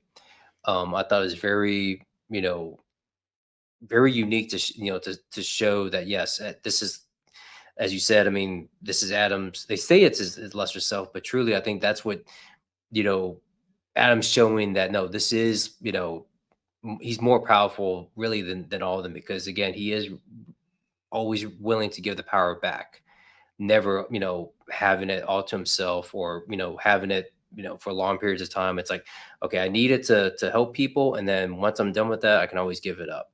And it seems like, yeah, I don't need to have the muscle. I don't need to have, I don't need to look like He-Man. I'm fine the way I am. But I do think, again, not to get too far ahead, but I think in the next series, I wonder if that's going to play a role in that. And I wonder how if they may play with the fact that, I do have some theories and ideas of what they may take Revolution in. And possibly will we see actually finally King Adam, and how is that going to play out? And does he, kind of what I was saying before about King Grayskull, does he just become, does something happen where it's like, yes, it's, even though he's, a scrawny, Prince Adam, now that he's becoming king, maybe that's his that heart that you said that, this is like his greatest, muscle, his greatest strength. Maybe that just fully, is realized, and he doesn't even have to call down the power anymore. So I think, yeah, that was very, very powerful and unique way of kind of presenting Pre-Eternia and presenting how these heroes, enter it. And the fact that Adam said like, no, I don't need it. I don't need to have all that. I'm Prince Adam, and this is really who I am. Yeah. Yeah, I think not necessarily all of them have this big transition like Adam to He-Man. I mean, I think at least in the Masters of the Universe Revelation prequel comics, King Grayskull was just generally big to begin with. Mhm. So maybe necessarily your best self isn't as dramatic. I mean, if we look at Kudak Ungol in the Filmation episode, she was a very old woman, and now she's back to being young again. So it could be just in regards to age and physical shape, but not necessarily, from someone scrawny to someone jacked, Right. So I think it could vary depending on the hero. But they do seem to pick their best self, and I guess from initial glance, or from a shallow, I guess, way of looking at it, someone like Wundar or a bunch of big heroes would say, why are you picking your weakling self here? Yeah. Why you Clark Kent when, well, he always had his power. I mean, I don't know what's a good Clark Kent without the strength, right? Why would you pick Clark Kent when you could be Superman? So Yeah, I don't know. or Shazam, I guess you could say. Yeah, there you go. Shazam would be perfect. Right. So we transition to later that night, and everyone is in groups celebrating the day's hunt around a large campfire. And King Grayskull and Tila are sitting on a log near that campfire. And Tila has revealed to King Grayskull that someone has cracked the orb back on Eternia. And King Grayskull remarks that the Sword of Power was forged to protect the orb, and that he should know he was the first champion to wield it. And when the elders first cast the illusion to hide the Hall of Wisdom, the elders named it Castle Grayskull to honor King Grayskull. But he humorously remarks, one look at Castle Grayskull, and he can see it is a dubious honor at best, which made me laugh. And that real quick, that I mean, because I guess that was a real nod to the actual, the toy itself. I've always heard different I mean, just on different references to like people like Mattel was saying, like, when they came up with that, okay, this is Castle Grayskull, and like, wait a minute, why'd you make a castle for the bad guy? It's like, why did you, he's got a skull. I mean, it's a skull castle. Why would you even, I mean, no kids want a play set for the hero. And so I think that I could be wrong, but I always took that as like, oh yeah, I wonder if that's a little kind of like a wink and a nod to the behind the scenes making of Castle Grayskull.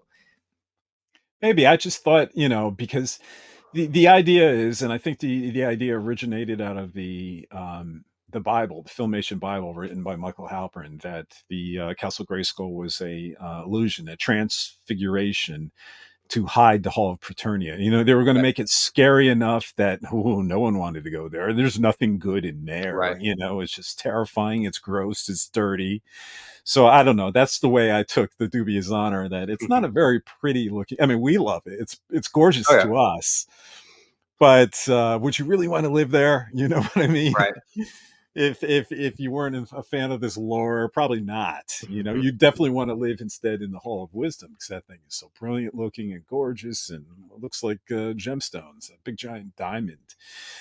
And so I don't know. That's the way I took it, but who knows? They could be definitely giving that a little nod. So, but I must say here that in regards to King Grayskull, that Dennis Haysbert did a terrific job as the voice of King Grayskull here. And, it was a magnificent piece of casting.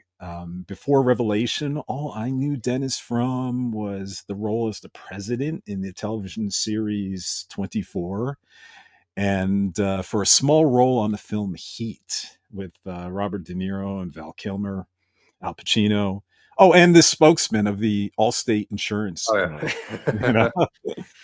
Well, for me, it was just Serrano from Major League. I remember. Yeah. I just, every time I hear his voice, I just hear, Jobu. So yeah, to your point, that was amazing casting. I kind of knew a little bit of who was voicing who on the show, but not me. I didn't, go into IMDb and just look up everybody. So I just, as each episode rolled out and they had like Tony Todd for, Scarecrow, I'm like, oh, it's like you just recognize that voice. And then as soon as King Grayskull spoke, I'm like, oh, that's Dennis Haysbert. It's like, that's perfect. Yeah, that's just, I mean, he just invokes, just regal and just, and power. And as soon as he started talking, I'm like, yes, that's perfect casting. Yeah, strength, yet compassion, and a leader we'd all want to follow just by his voice alone, So King Grayskull, he reveals there is a gateway within his tower that will take Tila and her companions back to Eternia. And, just a side note, real quick, it's interesting to me that King Grayskull here calls Grayskull Tower his tower, quote unquote, his tower, which sort of sounds like ownership, and maybe even sleeps in it or resides in it within Preternia, which then begs the question, if Grayskull Tower is King Grayskull's possession, who does Viper Tower belong to? Yeah. Inquiring minds want to know.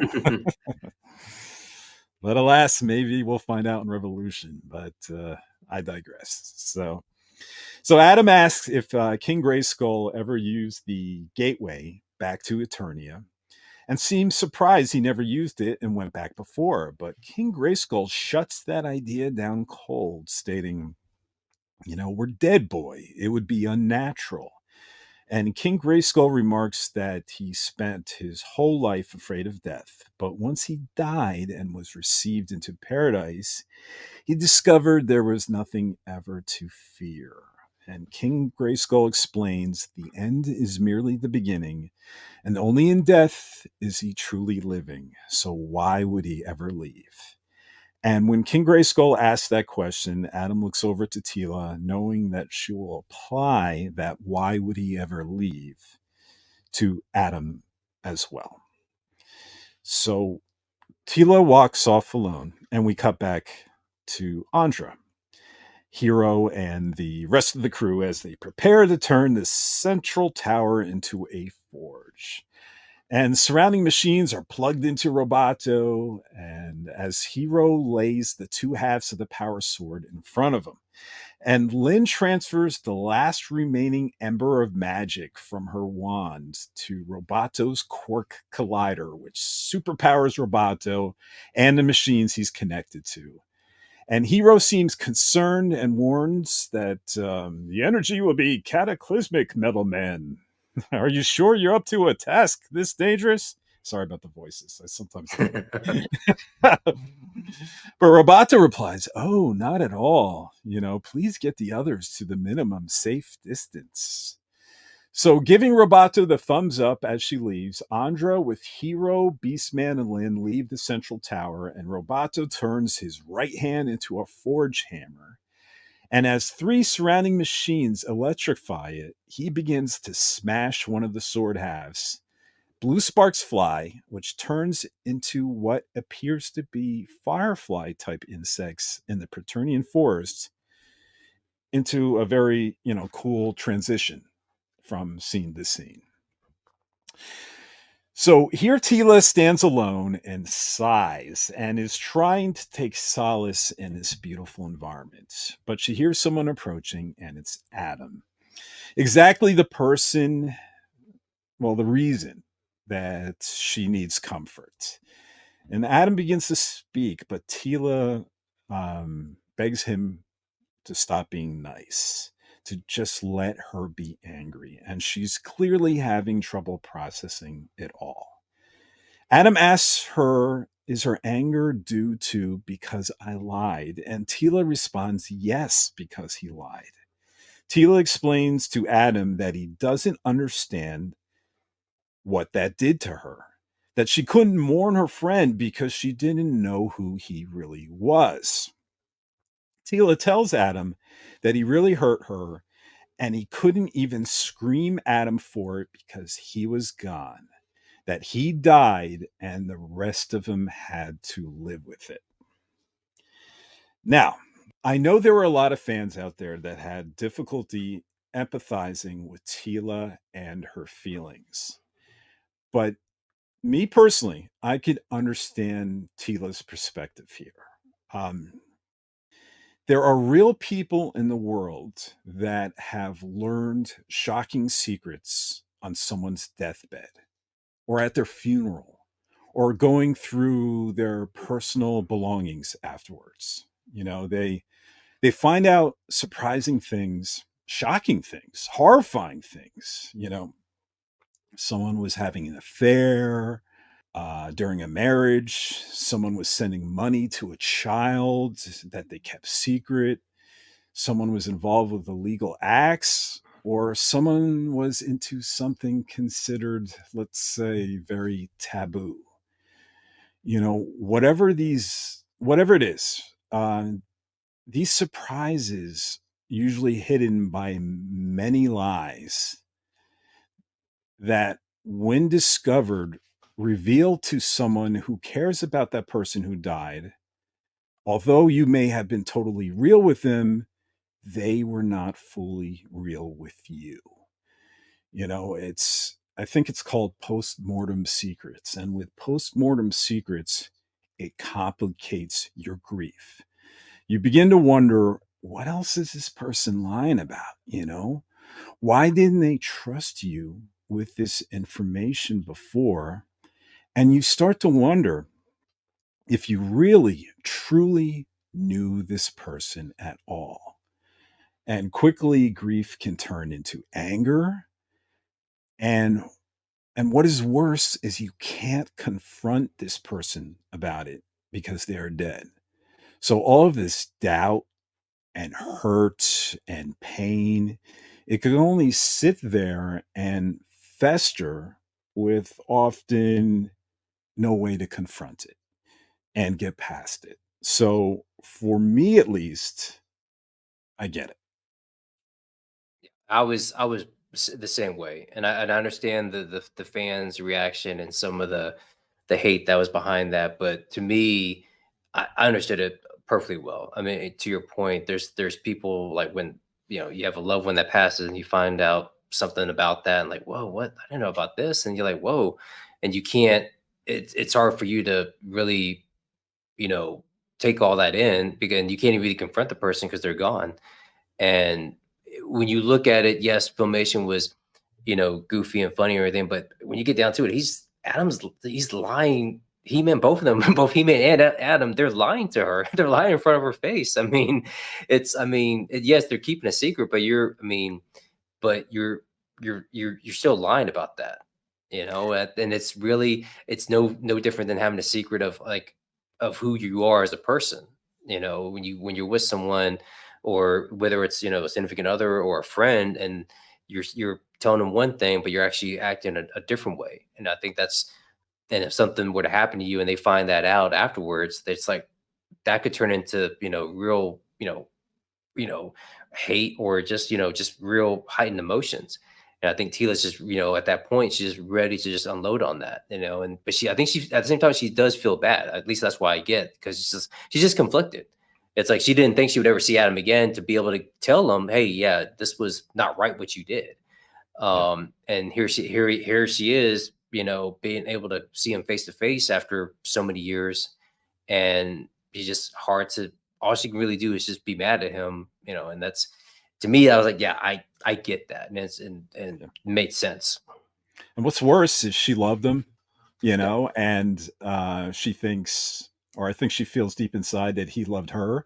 And he trusted everybody in that group. He trusted Orko, he trusted Man at Arms, Cringer knows, but what Tila doesn't know, Tila couldn't be trusted with that information. I mean, who was closer than Tila? So yeah, I would definitely get the anger and the hurts and the pain, and feel like, why, what was wrong with me? Why did you keep this from me? Why did you lie to me? I never lied to you, and what do you think I would do with this information? Do you think I would tell? And yeah, so you can understand this in a human level, and it takes it up a few notches than the Filmation. It's interesting that this Revelation is an adult sequel to a Filmation series, and this series has aged with us, which is really cool. I mean, I've never, and there could be stuff out there, but I've never experienced anything that I watched as a kid and then received a sequel as an adult, and the adult material was elevated from my age as a child, the maturity level, to an age as an adult.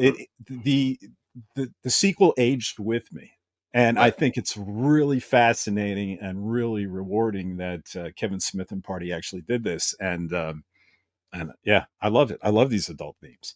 Yeah, and I think to kind of go back to that, the sensibilities of hiding a secret identity, how that was back when we were kids and back in the 80s. And well, I can't tell Tila because she's a woman and she may get hurt, she may get captured if she knows, if anybody finds out, or if she finds out, that may put her in danger. It's like, well, those are sensibilities of of an old age or of an old time.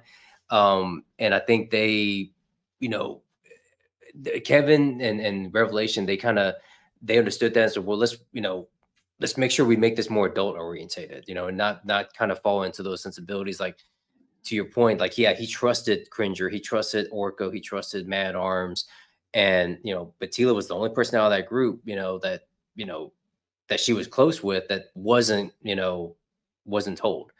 And so, yeah, it's like, yeah, that's the real life, real human emotions would dictate what, how she reacted.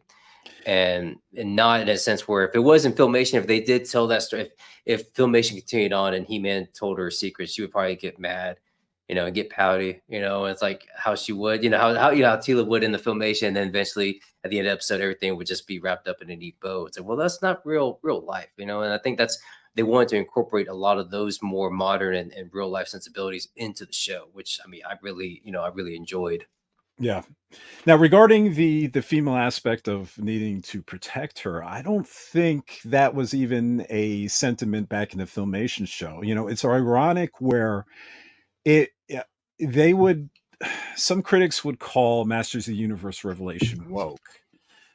And I would argue if you're calling that show woke, then Filmation was also the wokest show that ever existed, because Tila was a captain of the guard. And she was indicated to be the second best fighter under He-Man several times in the Filmation series. I remember one episode, Game Master, where I think he was it Game Master? But he was like picking up heroes, and he stated that Tila was the second best fighter on Eternia. And you have the Sorcerers saying, like in the episode Evil Seed, that the three most powerful people in Eternia is herself, He-Man, and Skeletor. Not two men, but her, right? He-Man and Skeletor. So, and you have Adam's mother, who is a pilot and the best pilot on Eternia. So, we already had strong women to begin with. And so Tila could have handled this. She was the captain of the Eternian Guard. So I can really see her frustration in why it was kept from her, and I don't really even know if there was a good explanation, and I'm not even sure what the explanation was, when they created that show, but it is what it is, right? Yeah. And I think, and what I meant by that, I think it's because like going back to Superman, like Lois Lane, like the female characters were always kind of kept in the dark as far as the knowing of the alter ego and knowing what they're, because again, I always imagine Adam, He-Man, Tila, they're gonna, they're just going to be together, and that's just in my little kid mind. It's like knowing Superman doesn't tell his secret to Lois Lane. Okay, well that's natural for He-Man not to tell it to Tila. I see. Okay. It was that sort of that's kind of mentality. But to your point, definitely that was always part of the Filmation. Even watching it now, I go back and watch episodes off and on, and Tila, the Sorcerers. I mean, strong female characters, even Evelyn. That was always part of the story. And then you go into 2000X, where she's even. I actually think she was more of a pain in the 2000X version than she was in Revelation, quite honestly. I've gone back and seen 2000X, and I mean, I love that series, but she really cranked it up a notch as far as really being kind of annoyed and with Adam and kind of just like, it made me, when I saw it originally, I was like, I don't know if I like this version of Tila. So it's like fans that want to criticize Revelation, it's like, well, I mean, again, that's always been part of the lore, is having a strong female character. And in a nutshell, with Revelation, I knew this was a story that had to be told. That's been the story of Tila and her journey. It's been a loose end that's been through Filmation and through the Mike Young production, of teased and hinted at but never fully realized. And it's like, now it's the time that we finally get to see this story of Tila fulfilling her destiny. I mean, it was always a story that had to be told, and I was glad that they were finally telling it. Fans that didn't read the synopsis or didn't really understand the understand the concept around it, probably, I get why you would be upset, thinking it's just going to be a new He-Man show and He-Man's going to be running around and be the central focus. But no, I took this as one, a first part of basically two movies. You got part one and part two. It's a continuous story in the first part, and same with the second one. And them telling this story of Tila, I think, yes, it has to be told. I mean, it's like, it's been dangled in front of us for 40 years. that it's like finally we can see the fully realized version of Tila. Yep. Yeah, I agree. That's what always made me chuckle a little bit when some critics said that, or had predicted or speculated that Tila was going to be the next He-Man, and I was like, you just don't know the lore, you know, and it's okay if you don't, but she's been set up to become the most one of the most powerful people on Eternia for a long time, and no, she's going to become the sorceress. So I just found that quite humorous when people thought she was going to pick up the power sword and be the next He-Man. So yeah, that doesn't work that way. But I mean, I will admit though, Kevin Smith didn't do himself some favors as far as like trying to, like kind of be political around that. I think he did mention that, oh, don't worry, He-Man's gonna be all in this and this and that. It's like, well, if he had just worded it a different way, or just say, hey, just read the synopsis. I mean, the synopsis kind of, for me, when I read it, I was like, yes, something happens where Tila has to go on a journey. He-Man, either he's, taken out of the picture somehow. He won't be gone for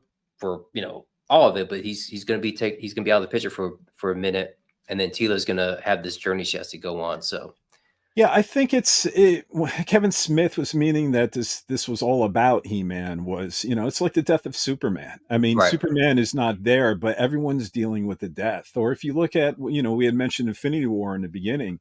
After Infinity War, you go to Endgame, and it's dealing with all the loss, everything that's happened. And it's, even though it's a movie not about the snap, the movie is about the snap and everything that happened with the snap and all these heroes dying and passing away. And the same thing here. It was the impact of a world without He-Man. So I think with the flashbacks and how it impacted everyone in that world, and it changed everything. I think it was all about the world without He-Man. But when you say, your series is all about He-Man, people just see the literal words and don't see the subtext. And when they watch it and then immediately say Kevin Smith lied and he killed my childhood, of course.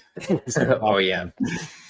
That's a common one. But I mean, hopefully people have softened and warmed up and maybe given the show another rewatch and somewhat, could realize at least the story they were trying to tell. I mean, I have nothing but love for everyone, and I understand that not everyone is going to like every piece of media, and again, what's so great about Motu is there's something for everybody, but I do think you at least have to respect what the grown-up story that he was trying to tell, even if it didn't appeal to you.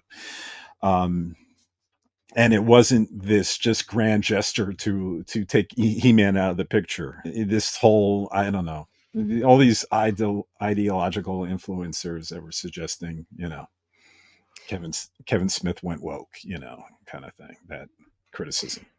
Yeah, I mean, you're gonna get that, but to me, when I saw, I mean, immediately, I just like, yeah, this is the animation is top notch, the score, everything about it, and then seeing knowing where the story is eventually going to lead, I knew at least we're going to find Tila's going to find out not just who He-Man is, but also her finally know that had that meeting with her and the sorceress, and she's going to find out that she's the sorceress' daughter and this is her destiny, and again, it's 40 years of in the making. So I think that was I mean, again, I was happy with what they came out with. Yeah, me too. So Adam tells Tila he needs to know why she came, and she pleads with him not to ask. And Adam is assistant and doesn't understand why Tila needs to get back to Eternia with this sort of power. Adam asks, why? Why do you need it? We saved the world, didn't we? But Tila thinks of him and gently says that telling Adam wouldn't do anything but torture him. And Adam counters and says, if I have to, I can go back. But Tila says, non-sarcastically and genuine, like Grayskull said, this is paradise. Why would you ever leave? So Tila leaves, and then there's a magical breeze again, wisping through the forest, and Mossman appears, this time in humanoid form, indicating although eavesdropping on Adam and Tila is rude, he heard the entire conversation. And Adam asks the Green Giant if anyone has ever left Preternia before, thinking Mossman might know because he's the only mythological Preternian plant creature Adam knows. But Mossman remarks that Adam thinks he's unique. But he's not very different from other creatures. He simply died and became a forest in Preternia. And Mossman explains that people die and feed nature all the time, and in the end, become nature too. But Adam was special and given a reprieve for services rendered as a champion of Grayskull. But if he returns to Eternia, he might not be able to come back and just end up as immortals do in the dirt. And Adam has to decide if he's at peace with that. So Adam looks bothered by that choice. So Mossman tries to cheer Adam up, saying he's terribly young in the terms of the universe, only 1,000,000 years old. So what does he know? So next it cuts back to the central tower, and Roboto continues trying to forge the sword together. And as he starts reading an eternal warning that the core levels are critical, Roboto appears to begin changing the consistency of both swords into those glowing blades of energy. And Tila approaches the crowd standing outside of the central tower, and as Adam calls on her, the windows of the central tower forge open, which, assumingly like a real forge, a regular forge, supplies the fire enough oxygen to get to a temperature so hot enough to manipulate the metals you're forging. And Andra yells, "It's working!" And a tower of fire and mystical energy swirls around Roboto as the blades are full bursts of purple and gold energy now. And the surrounding equipment blows apart. And with everything Roboto has left, with core levels critical, he pushes the two blades into each other, and they finally, the power sword is reforged. And I just adore the visuals here. And between the work of Powerhouse Animation Studios and Bear McCreary's score, who knew a blacksmith scene could be so exciting?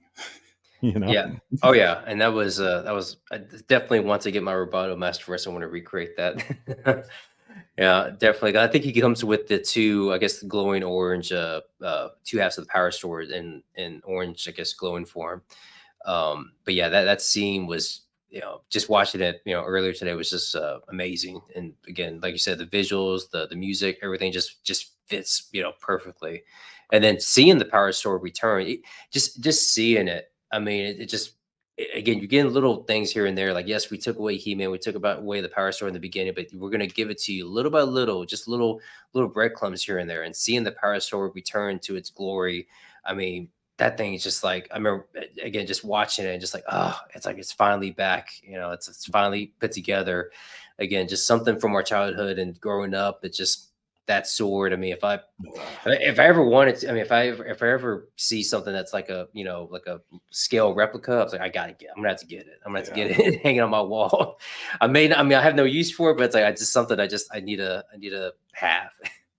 And that power sword is like my version of the power sword. I mean, no offense to 2000X fans, I didn't really dig that oversized power sword, but this one is very Filmation-y, and this one I love. And I love that poster, that iconic poster, the first poster for Masters of the Universe Revelation, that just has the Grayskull. Oh, the one behind me right here. Yeah.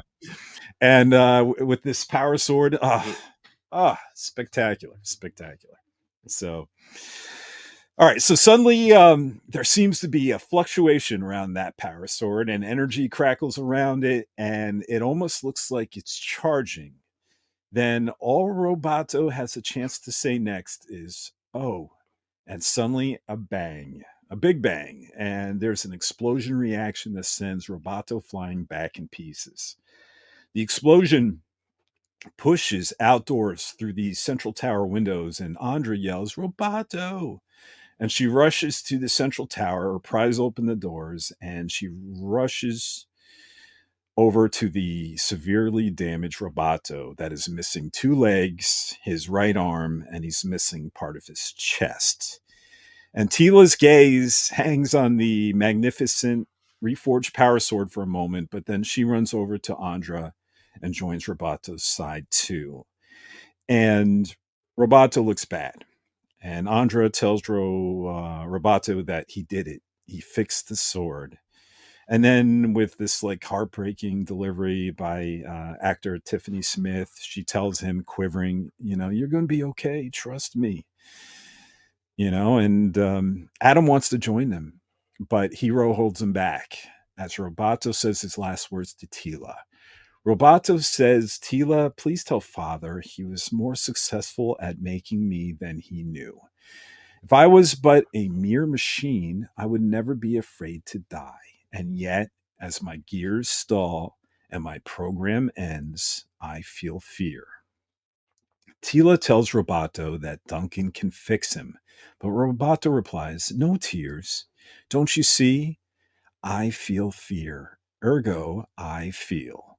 And then Roboto says the lines that like get me in the heart every time I watch it. And Roboto says, I was no mere machine. I was a miracle. What a way to go. And Roboto dies. And, the scene goes quiet and the camera pulls away from the shot as we hear Andra, softly crying, and the scene fades to black. And this is just what I adore about Masters of the Universe Revelation. When someone's heart is breaking, when a character's heart is breaking, my heart is breaking too. And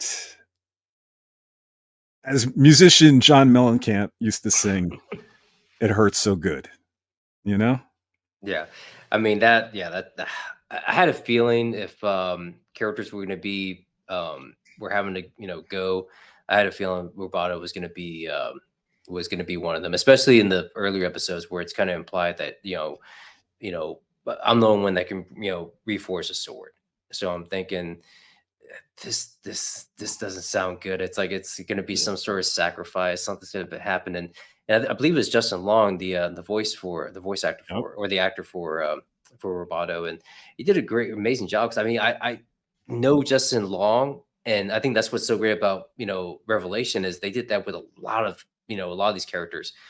Jason Mewes for Steam Core. Like if you hadn't told me that Jason Mewes was playing Steam Core, I would never have known. Would never have known that was him, because you had this idea of this this actor and his voice, and same with Justin Long. I see him because he's he's an actual act, he's an actor, like live action, not a voice actor, and hearing him deliver those lines, it just like same with you. It was just like really, really hurting. And then before the explosion, and you see like the little charge, and then like you said, he says, "Oh," and then that was like, here it comes, and then he just gets blasted. But it's so, I think what was making it really impactful, and I think he says this earlier because he references Tila as his sister, and he sees Man at Arms as his father, and he references that again, as he's dying. To what you had said, father, referencing Man at Arms, and it just, to me, that just even made more, just tug at the heartstrings further. It's just, he finally feeling, he finally knows, the power of feeling and the power of fear, and it was all like, just again, they did a really great job of just making that scene, crafting that scene, and providing genuine emotion from people, or at least for me. Yeah.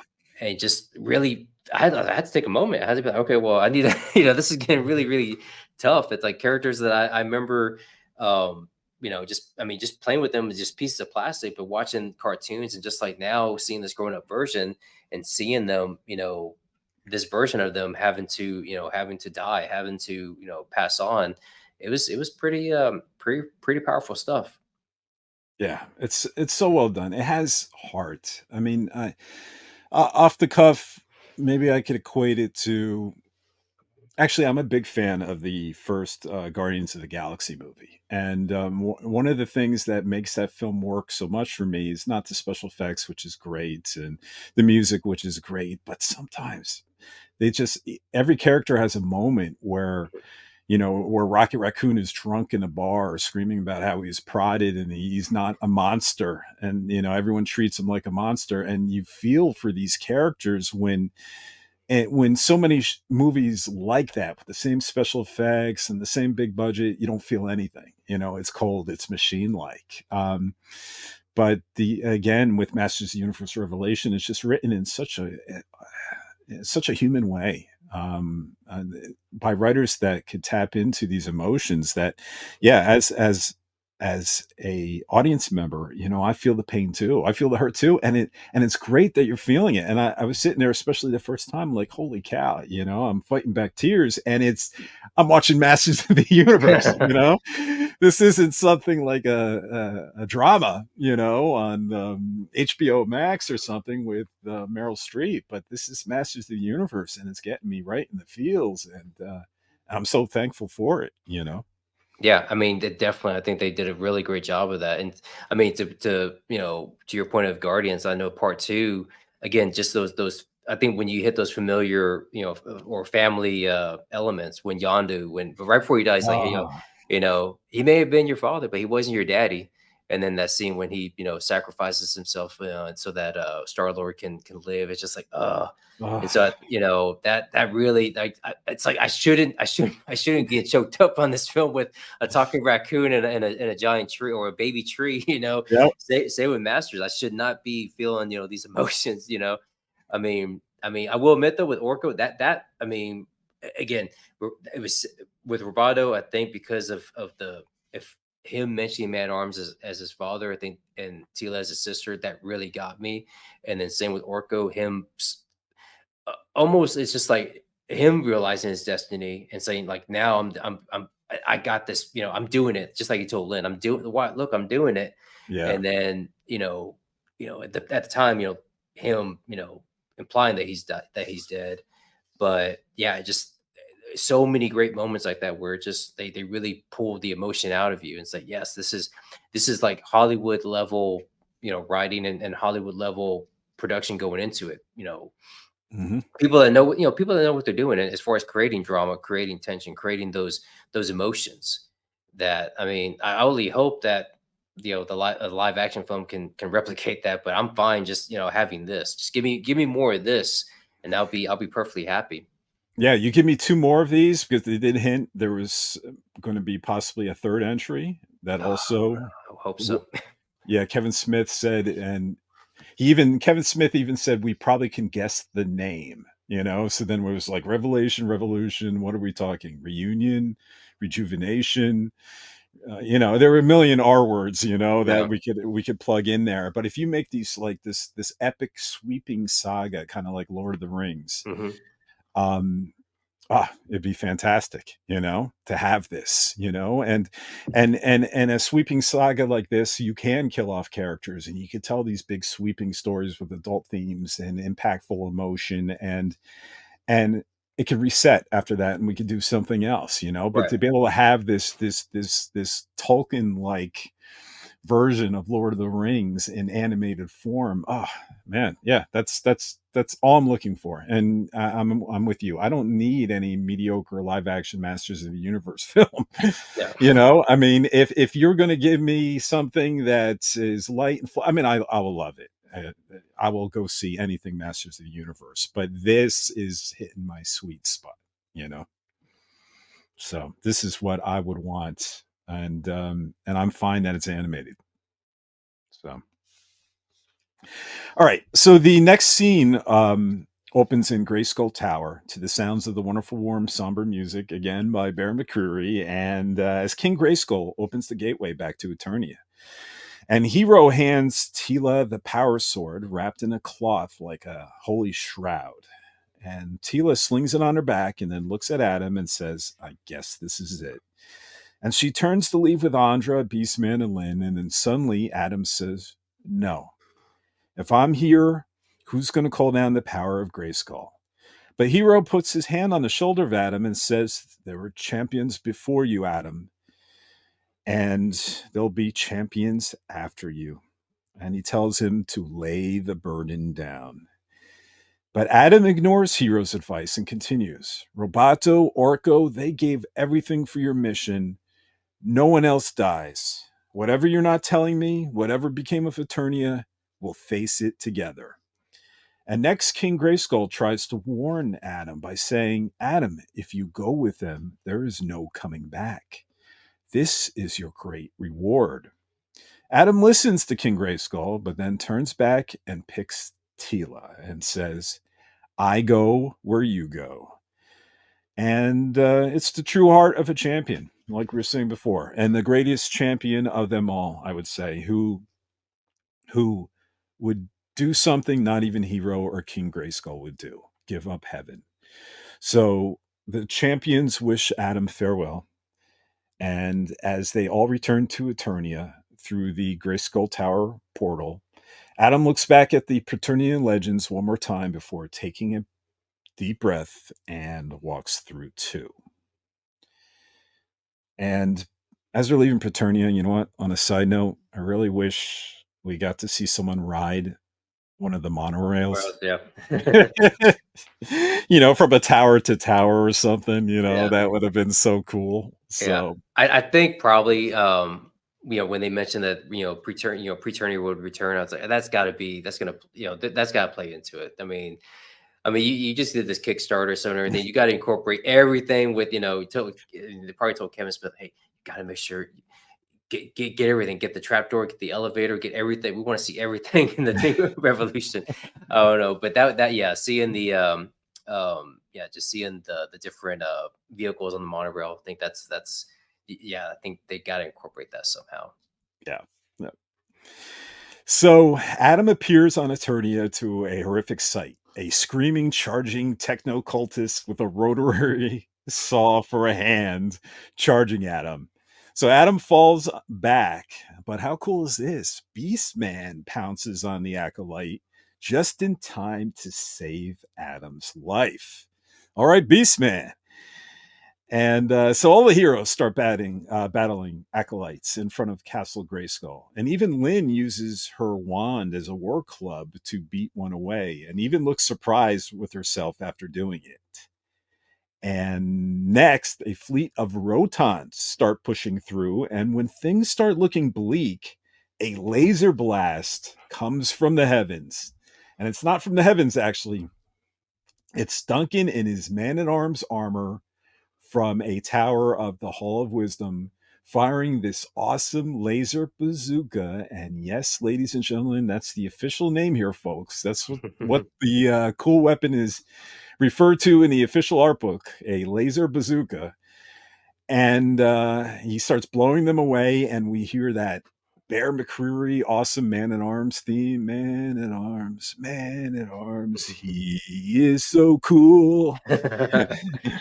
And he fires his laser bazooka at the fleet of Rotons, blowing them apart. And then Duncan jumps down to the ground using a grappling hook like Batman and gives Teela a big fatherly hug. And Duncan warns Teela that the technocultists will be back. Raids come every few hours, but I will die before I let any of them lay their filthy hands on her, he says. And suddenly Duncan hears a familiar face that says, or a familiar voice, right? That says, I know a little thing about dying. And lo and behold, it's Adam. Duncan is in shock, saying, how is this possible? And then suddenly we hear it. We hear the voice of Cringer say, Adam?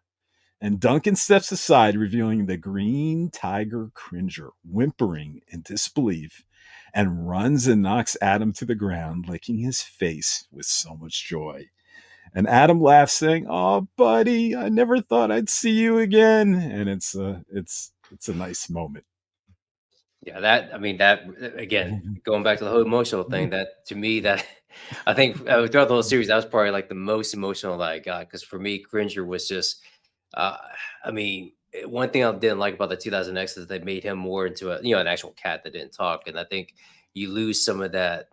I don't know, just memories or well, I'm not sure how you call it, but I know with the filmation, I just Cringer was, whether it was the music, the Carolee Cat, theme that Cringer would, that would always play when Cringer was around, and then his voice, just his act, voice acting, everything around it, and then Stephen Root, who voiced Cringer.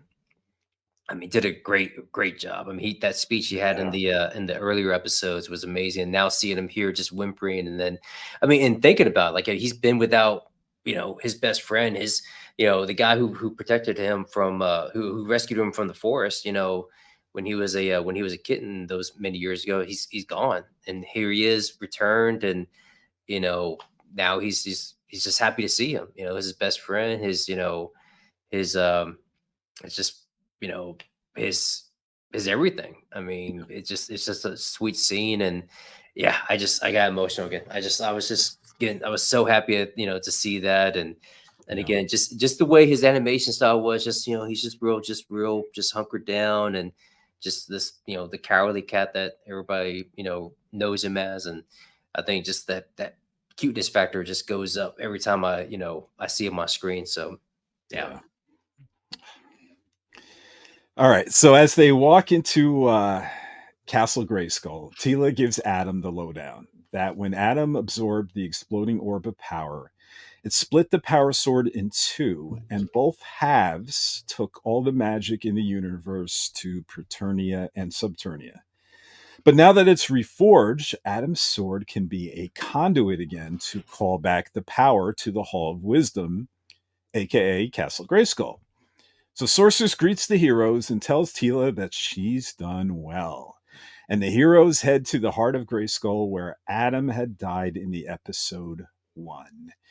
And Tila turns to Adam and asks the question, still know the tune? A question for the audience as much as Adam himself. And Adam smiles and says, some things you can never forget. And he takes the shroud off the power sword, raises it into the air, and says, by the power of Grayskull. And suddenly the power starts coming back to the Hall of Wisdom. The orb starts reforming. Tila Na begins getting her power back. The pyramid begins closing around the orb. The flora returns surrounding the Hall of Wisdom. And the eerie castle that we know and love returns. The Hall of Wisdom transforms into that eerie illusion again of Castle Grayskull once more, which Triclops notices while using his eye as the monocular, I guess that's what it's called, and yells for his techno-cultists to retreat. But wait. Just then, Lynn's satchel opens and the ram head of the Havoc staff floats out of it and reforms the staff. And just as Adam begins saying, I have the power to transform into He-Man on the word power, we suddenly hear a squelching sound. And Adam's eyes go wide and frozen. And a stream of blood suddenly starts dripping from the corner of his mouth. And he begins gurgling as we hear the blood gushing from his wound. And the next shot reveals he's been stabbed through the torso. Out of Lynn's wand formed Skeletor, who used the end of his Havoc staff to pierce the royal prince. And like a scene out of a horror film, Adam's eyes go wide and his pupils shrink in shock. And as Skeletor eerily, gently, as Adam gasps for air, Skeletor slips the power sword out of Adam's hand, then kicks him to the ground. So, this was another moment that rocked our little section of the internet, rocked our fan community. Now, while I love this episode, with just these first 5 episodes in a vacuum, in a bottle, I do sort of get how this rubbed some people in the wrong way. Not in the terms where we were talking before, where some people wildly speculated that Andra would become the new He-Man or Teela would become the new He-Man, which, considering Teela's family lineage, would never happen. But in the terms of a character arc only, in the context of part one, we just spent 4 episodes essentially bringing Adam back to life on Eternia, only to kill him off again, seemingly. It's a feeling of ending your character arc almost exactly where you started from. Now, in the context of the whole entire series, on the other hand, spoiler alert, Adam never dies, right? And for Adam/He-Man fans, the stabbing of Adam is just a means to an end, so to speak, for Skeletor to claim the power, and then for Teela to come more into her power set by healing Adam, not to mention Adam acting pretty badass between those 2 events in episode 6. And that sequence happens rather quickly if you look at the entire timeline. But without episode 6 and episodes 7, 8, 9, and 10, which follows, this stabbing of Adam feels more permanent and possibly more fatal as you're waiting months and months for the next part to drop. So the way these stab and heal moments were divided, were separated for a long time, I can, with intellectual honesty, understand some of the original angst after part one. Yeah, I definitely can see that, but I mean, for me, after watching that, I was like, oh, that's a nice cliffhanger. It's like I wasn't thinking like, oh, they killed him off again. What happens? Like, I mean, did not think one iota that Adam was gone, and I actually liked the reversal because that's what He-Man does to Skeletor in the first episode. He stabs him with the power sword. So now here's Skeletor. Hey, I'm just gonna return the favor. I'm gonna give you a little stab, on the side, and I'm gonna take the power sword and claim it. Which something that I know I always envisioned something. I was like, what would happen if Skeletor finally gets his hands on the power sword? To me, I mean, yeah, you're fulfilling all these childhood fantasies, all these childhood, dreams of wishes of what would happen with these certain characters. And him like that's why they did a close up, I believe of him grabbing the sword because like, yes, oh yes, he's finally gonna get his hands on it. And it's like, I know Adam's gonna be okay. I know that's fine. I mean, it's like, yeah, but I want to see Skeletor grabbing the sword. And I do know some people were complaining or at least talking about, well, why was it when Adam transformed in the first episode, it was pretty quick. Like it was like not this drawn out deal.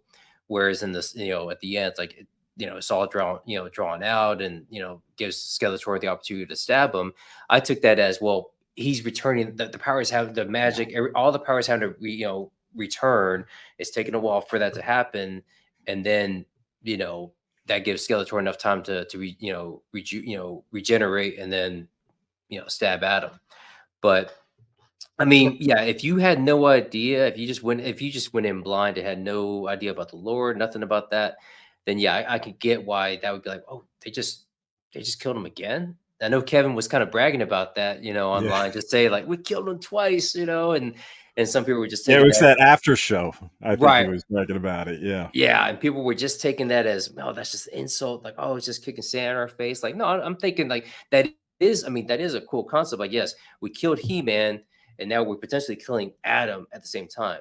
And I think that caveat of Preternia, they threw that in there because obviously they're going to have the stinger of an ending and making you think like, oh, wait, if Adam does die, then he can't go back. Or it's very unlikely that he can't go back to Preternia because they said that. He said that it's basically a one-way trip. So I think I think storytelling wise, they did a great job of doing that. But there was no some of the comments I would read online. It just come on, it's just. I mean, and I think even Kevin had even mentioned that. It's like Mattel is not going to give me. They're not going to let me just say, hey, yeah, kill He-Man and and then Adam, and then make these characters, the new power sword wielders. Like that would never happen. At least I don't, and he even said as much a little bit. But I think the way they ended it and the way it having it as a cliffhanger, I think just what was well done. And then some people have said, well, they should just unloaded all 10 episodes in one giant block and you just go through it. But I think having that break really just, again, it made it seem like, yes, it is a cliffhanger and you're gonna have to wait a couple more months to finish this, this story out to see where it goes. Well, I think even at the time they didn't have a release date for season No. 2. So they were like, "Is this in the works? Has this been made?" Some people really had no idea if and when a season 2, or excuse me, actually it was a season 2, depending on where you looked and what country you were. But part 2, they didn't know when and if a part 2 would be coming. And I do believe that Ted Biaselli, Kevin Smith, I'm not sure about Rob David, but I believe those two said, in retrospect, they wish Netflix didn't split that apart. They were unaware, I think, that was the original intention of breaking it up into 2 parts. And that certainly would have calmed down all of the concern that Adam/He-Man was being replaced. I, like you, enjoyed it. But I just try to put myself in some people's shoes with legitimate criticisms, not the ones that go off and say, Kevin Smith killed my childhood and Andre's going to be He-Man, and not with those kind of criticisms, but the general ones. And I think it probably would have played better for the overall audience if it was all in one sweeping release. You appreciated the cliffhanger. I appreciated the cliffhanger, but I could also see where people felt like like I said, we just went through 4 half-an-hour blocks of bringing him back to life just to kill him off again.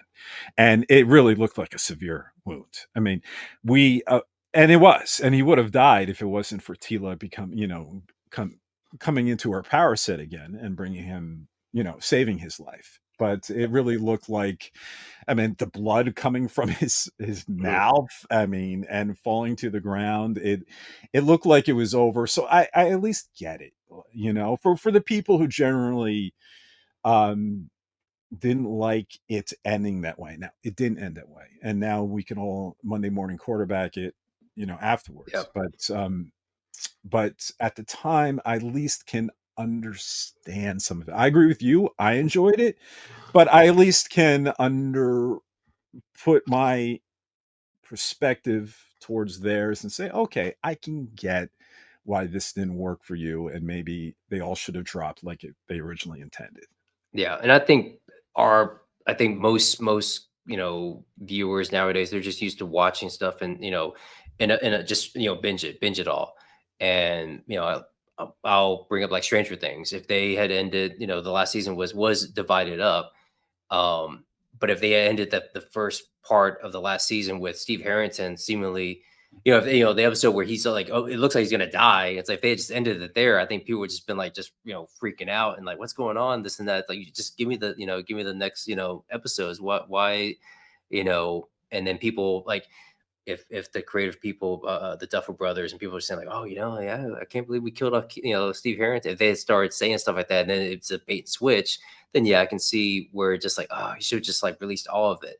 But yeah, I to your same point, I can definitely see where, people were just, upset, or not even upset, just like, just in shock, probably, and just thinking, oh my gosh, I can't. Yeah, that is a severe wound, and how is this even going to be? How's he going to come back from that?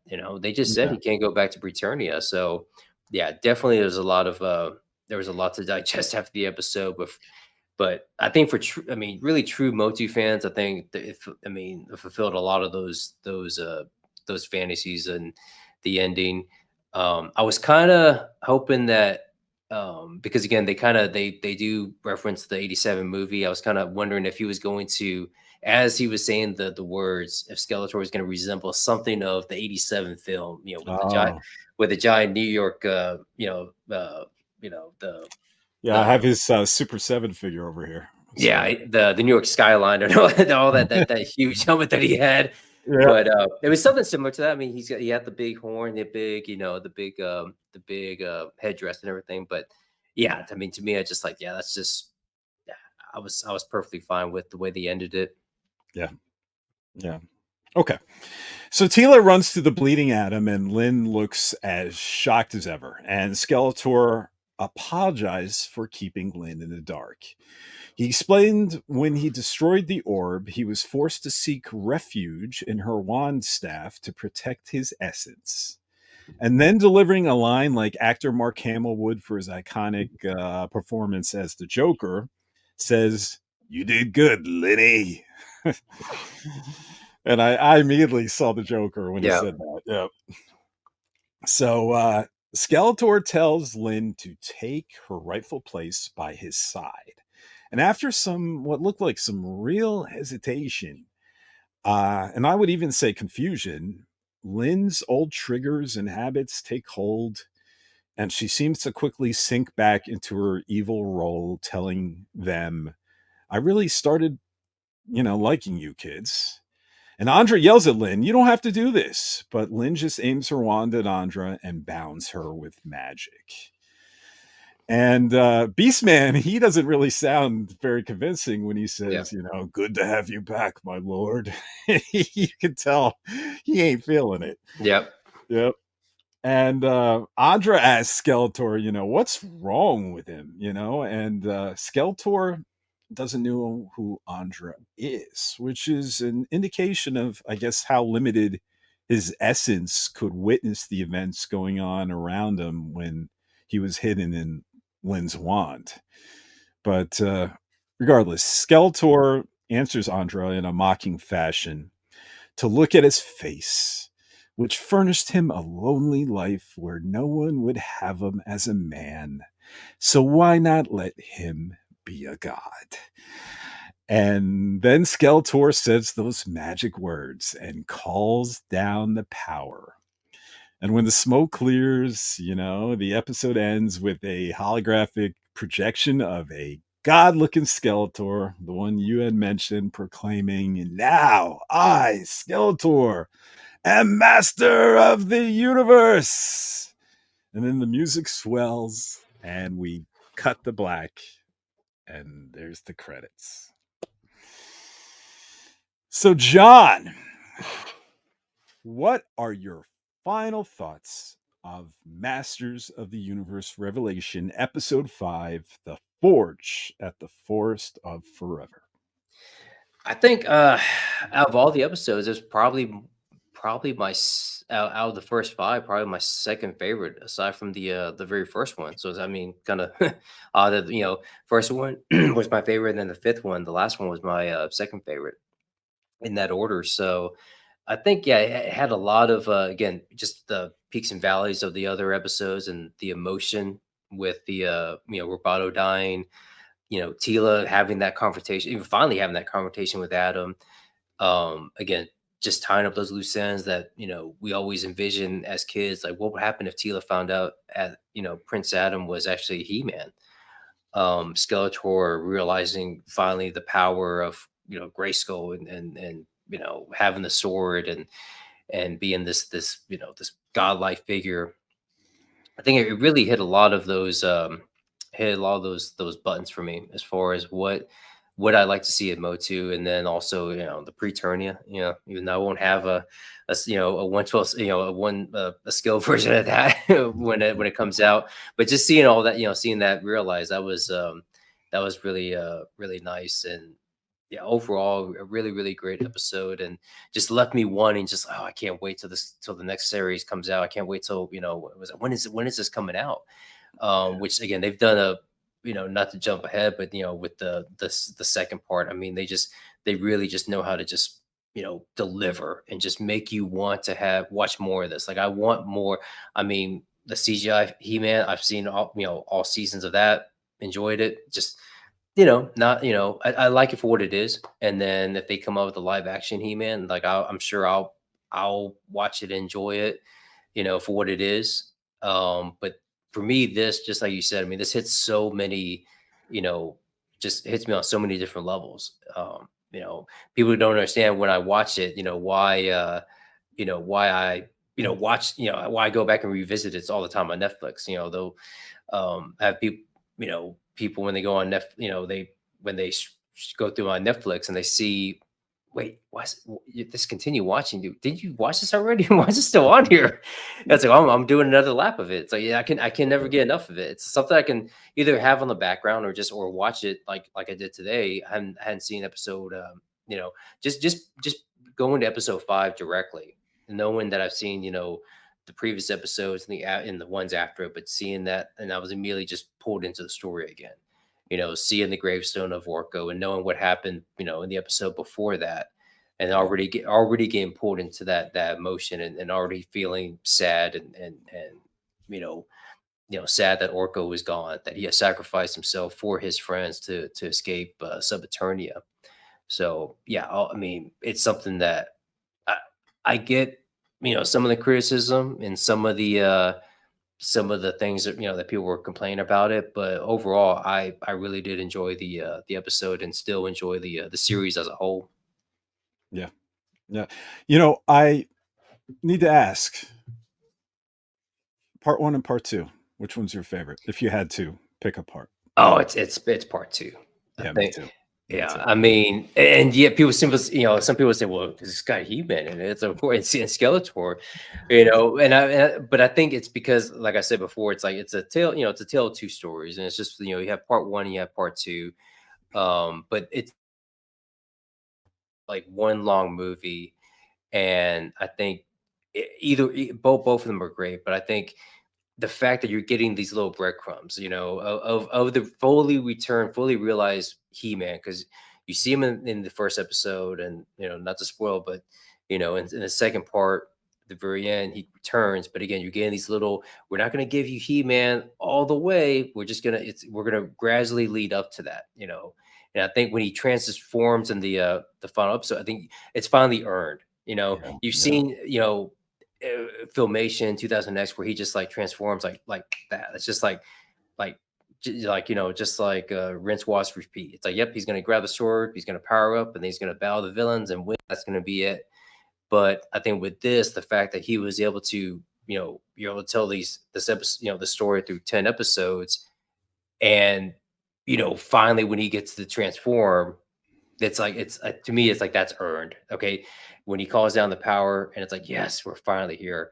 But to get to this point here in episode 5, it's like, yes, we're not there yet. We're when you watch as a whole, yeah, we're gonna get there. But now this is the part like any great story, the end of the second act where it seems like things are just gonna go downhill. It's like, oh man, now Skeletor has the power. It's like, man, this is gonna be bad. But yeah, overall, like it as a whole. But if I had to choose, I would choose part 2. For me, this episode really, if it did anything for me, it made me fall in love with Adam. Yeah. If there was one character I wasn't in love with, it was the Clark Kent of the Masters of the Universe franchise, and for some reason I always liked Adam, and I liked him in the Filmation series. I liked him 2000X, but yeah, I didn't love him. I didn't realize how important, how crucial, how heroic and selfless he really is. He really grew up to be until this series, and until really this episode, where I realized what kind of man he is, what kind of heart he has. And I really, if anything that I could pull from this episode and as a whole of this series is that Adam truly is a hero personified. He-Man is the alter ego. He-Man is the power. But really what makes He-Man is Adam, and that's what this episode does for me. Otherwise, you touched on everything great on this episode, so I'm just going to forgo my final thoughts on the Forge of the Forest of Forever, and everyone can tell anyway that I thoroughly enjoyed it. And instead, since this marks our 10th episode and closes out part 1 of our retrospective series, and is likely the last For Eternia podcast episode of this calendar year. I would just like to take this brief moment to thank everyone for making this podcast so fun and making it possible. You know, since this debuted this past April, from the wonderful people who sat in the guest and co-host chair, like John, to everyone out there watching and listening, commenting and supporting it. From the bottom of my heart, I just want to thank you so much. And we have a lot of great episodes planned for next year, a bunch of cool special guests. So it's only going to get better. So I just want to thank everyone out there for listening. So that about does it. John, do you have anything else that you would like to add or touch upon before we wrap up? No, I mean, I enjoy being a guest on the show. I mean, like we had said earlier, I'd seen some of the show on YouTube and do an amazing job. I love your analysis of each episode. You do a great job of that, and dissecting the episodes, and again, just seeing the love that fans show for this franchise. I mean, it's a great franchise, and I mean, you do an amazing job, and the positivity, is always great to see. It's great to just be around people that really enjoy this, whether it's Revelation or Filmation, 2000X, or just the figures or the mini comic, whatever it is. I mean, it's just always great to be around people that are positive around the product, because again, it's something I grew up with as as a little kid, and something I've always cherished, and something I've always going to, it's always gonna be a special part, of me, and something that I'll cherish till, for hopefully maybe another 40 years, when we get to the 80th anniversary of He-Man. So we'll see. But yeah, I just greatly appreciate being on, and doing a fantastic job. Yeah, I had a great time having you on, John. Maybe down the road you'd be interested in doing another episode for part 2. So we'll see if I can lure you on, sir. I'll be ready. I'll be Okay. ready.